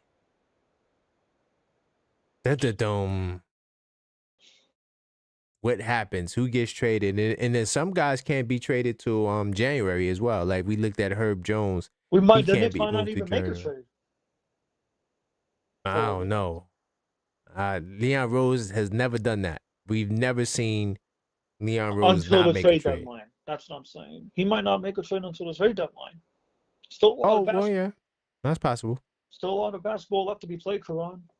Still a lot of basketball left to be played. That's possible. I think they're gonna move off Yabu. If I had to pick my two people, I think that are shoo-in to be traded, I'm gonna say Yabu's first. And Mitch. Mitch would be my second. But Clarkson might be up there too. Really? Yeah. And the only reason why I'm saying that is because you're not going to be able to sign him next year. So you might as well move off that deal now then. Bingo. If you can get value for him, like let's say you got a deal. This is hypothetical. Let's say you get a deal like the Dante deal where I could get Nas Reed too, and I need like an additional $3 million in salary. I'm throwing Clarkson in there. Or $2.something million because his cap hit is his contract is actually 3.7, but his cap hit is 2. Right, and Minnesota's the second apron team. Gotta keep that in mind as well. No, they're not. They're I think they were either under the apron or a first apron team. I'll tell you right now. I got Sports Track. You know, I keep Sports Track on me that. Real quick, just in case before I make another. Yeah, I know they're not a second apron team. They're nearing it though, from what I understand. Let's see. Hold on. Let's pull it up. Because remember when they signed Randall, I know they was able to. So their first apron team. Yeah, their first apron team. Yeah. I figured. Yeah, they first apron, and they got $4 million in space, and I think are they hard cap? I'm not sure if they hard cap. I don't think they're hard capped at the second apron. They're not, but they're not gonna go in the second apron. But yeah, the Cavs are a second apron team. Yeah, and I'm telling you, they almost lost to the Wizards tonight. Yeah, I know. I'm mad. I lost money on the Cavs. For some reason, I thought they could cover the spread. It was dumb. Yeah, they ain't cover. They did not cover whatsoever. Yeah. I'm telling you, bro, that team is very sus. Very sus. They went from being the best regular season team. Yes, regular season. Yeah, regular season. They went from being a best regular season team to damn near a playing team. And I get it. A lot of ball left to still get a playoff spot, right? Right. Yeah, it's early. They'll get a spot. They just don't battle through adversity, man. But I'm gonna let you get your final words, man. I'm about to get ready to shut it down. Is this, Knicks fans, we're in for one long ride. This is probably going to be the season of a lifetime for us. And we need to keep our heads straight. We need to be united as a fan. Support these guys. Support this group. We have a good, mentally tough group. You know what I mean? That can beat teams on the road. And I think they found their identity during that road trip against Toronto. So I'm expecting them to get off to a really good start going into the new year next year. In January. So keep the peace, keep the faith. And with that, I'm signing off. This is Yuri on our Knicks Call-Up Show. Salute, Yuri. I appreciate you signing off, man. Knicks Tape Madness Discord server, channel member, and mod. Salute to Yuri, man. Always give him the opportunity to close out the show as well. Especially he's a channel member. You know, channel members are allowed to call back. Speaking of channel members, I do want to talk to you guys about that. You know, when you join the channel, we got 2 packages: Starter Knicks fan, which soon I gotta change these names anyway. But the Starter Knicks fans, Hardcore Knicks fans, definitely join the channel if you are a subscriber. You've been rocking with us for a long time. Yeah, I won't disappoint you. You get access to a lot of exclusive content. This is not just a donation type of thing where you just sign up for a membership and you're just donating. No, this is actually get access to some exclusive content. Things like the Knicks Tape Madness Discord server as well, which is a members only server, which if you're feeling the vibe and the conversation on here, it only continues and amplifies in the Discord server. I don't have an open server. This is, there's too much trolls. Like, I'm getting calls from an unknown number, right? I don't answer unknown numbers because last time I did it, it was a troll. A lot of trolls out there. So how I weed out the trolls is by just making the members only vibe. We also got the Fantasy Basketball League. The channel members league it's I'm very dominant in the league. I didn't check the scores tonight. Not a lot of games. Anyway, nonetheless, I'm always doing things for the members. Like, I was trying to implement the playback TV, but playback is out of business right now. So they shut their doors. So no more playback, unfortunately. But there'll be things in the future that I'm looking to add. Of course, the members get the cool badges, which I'm thinking about customizing. Nonetheless, the cool badges, there's a great way for me to identify who you are. I don't see any members in the building. Wow, no members in the building. The last member was Randall. Salute to my man Randall, who also called up. He said, "Ain't no hate on Mitch. Just speaking fact. Yeah, but nobody hate."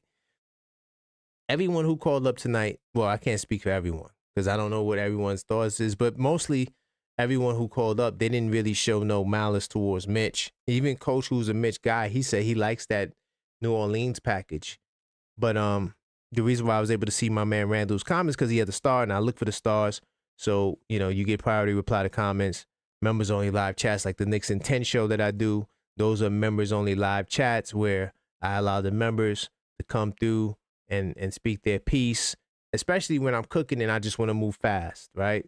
I also got members only content from me hooping to the Unfiltered Thought series, which I may do one tonight, I'm not sure. But there's a lot of content you get when you join the channel. Of course, members always get shout out, but members get a discount on all the merch, right? We do got a merch shop. This you see right here, the Captain 11 Bodega Cat t-shirts. You could get these at shop.thisweekinsidethenix.com. And of course, you get the discount on the 82 nights, 20% discount for channel members on the 82 nights of Basketball Fan Companion. Of course, you can find this on thisweekinsidethenix.com. This is the hardcover edition. We also got the soft cover, and definitely go check those things out. So on the way out, I do want to give a big time salute. Thank you guys for rocking with me to the very end of the show. Do appreciate you guys. This is the call-up show. And I'm telling y'all, the best call-up shows are when there's no games. Because when there's a game, if the Knicks lose, that's when we got to talk about the game. And then sometimes, if we win, you dudes be just too hype. I like dealing with you guys like tonight. Level-headed. We got the big game tomorrow. I didn't even talk about the big game tomorrow because I just want to talk about topics, man. I want to talk about current events. It's just things I want to talk about. But on the way out, man, this chat was rocking. I want to thank y'all for rocking with me up until this point in the show. I'm going to salute some people on the way out. I want to, little gamification salutes on the way out. Because there's a lot of y'all tonight. So, but salute to my man Mellow Mike, channel member, Knicks Tape Madness Discord server. Salute to Mellow Mike. I do appreciate you, for taking me out to Westchester. I was there with him to watch the Westchester Knicks. It was a great time. Hopefully, I know you was back there tonight. Hopefully the boys won. I don't know what happened. Today is the first day in a long time I didn't watch no basketball. Usually I watch basketball every day. I didn't watch nothing today. I don't know nothing that happened. Salute to my man Nick Shack. I do appreciate you. Simon, salute to you. JM300, salute to you. Is that Shammy White? Salute to you, Shammy White. Wolverine 1986, you definitely bugging talking about winning basketball and we ain't win nothing. Yeah, you got guys that won college championships. That don't count in the NBA. Salute to my man Sherwin. Or was that Sherwin that did that? I'm not sure. Randall, channel member, salute to you. And thank you for calling. Speaking of that, salute to my man Randall, my man Kev, my man, I think he said his name was Pierce P. Or sorry if I butchered that. I'll go back and listen to it. My man Mike from Harlem, the PA who called up. Of course, Yuri, Coach. Salute to everybody else who called up tonight. And salute to everybody who definitely subscribed tonight. I do appreciate all the people that hit that subscribe button and continue to smash that like button. All right. Salute to you, OME. Salute to you. My man Fritz was in the building, man. Good to see you, Fritz. Been a minute since we spoke. Miggy, Jose, channel member. Salute to you. Chris Welton, Coach, channel member, Knicks Tape Madness Discord server. Ex-Conscious, Lou Boogie NYC. Salute to you, Lou Boogie. And of course, my man BS10258, Knicks Tape Madness Discord server channel member. I do appreciate you. Jam Rock always. Gregory, Michael Carver, Bricks Nation, salute to you. JJ, oh, thank you, JJ. You also called up. I do appreciate you. Cash. Stevie Nicks, who I was at the Westchester Knicks game with. Salute to you, my brother. Captain Oakley. Is that Fins? I'm not sure if that's Fins S. FS Wisdom, salute to FS Wisdom channel member. Salute to you, FS Wisdom. It's always a pleasure to see you. Of course, my man Michael Server. And then HRM, the great Knicks Tape Madness Discord server channel member and mod. Salute to you, HRM. We got to go back to the lab. There's no more playback TV. And salute to everybody else that joined the show. I do appreciate y'all. Thank y'all for rocking with me. This is the call-up show. Tomorrow, it would be nice to do a post-game show tomorrow. But my daughter, she has an event she's doing at her school. So I'm probably going to miss half of the game because I got to be there in the evening time. I know the game comes on tomorrow at 5. So I'm probably going to catch half of the game. And then I'm going to have to watch the rest later because I have to be a good dad. But I might do a Sunday show. I'm not 100 on that. Might do a Sunday show. We'll see what happens. But if I don't see you on Sunday, we definitely got the podcast on Monday. This week inside the Knicks. And then, of course, we'll go from there.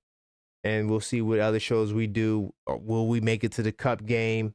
I don't remember what day the Cup game is supposed to be. I'm assuming it might be Monday or Tuesday. Don't really know. But if we do get to the Cup final, I will do a post game for that. I'm not sure what day it will be, but I will do a post game call up for that. But thank you guys for rocking with me. I appreciate you all. And as I always say, until next time, let's go Knicks.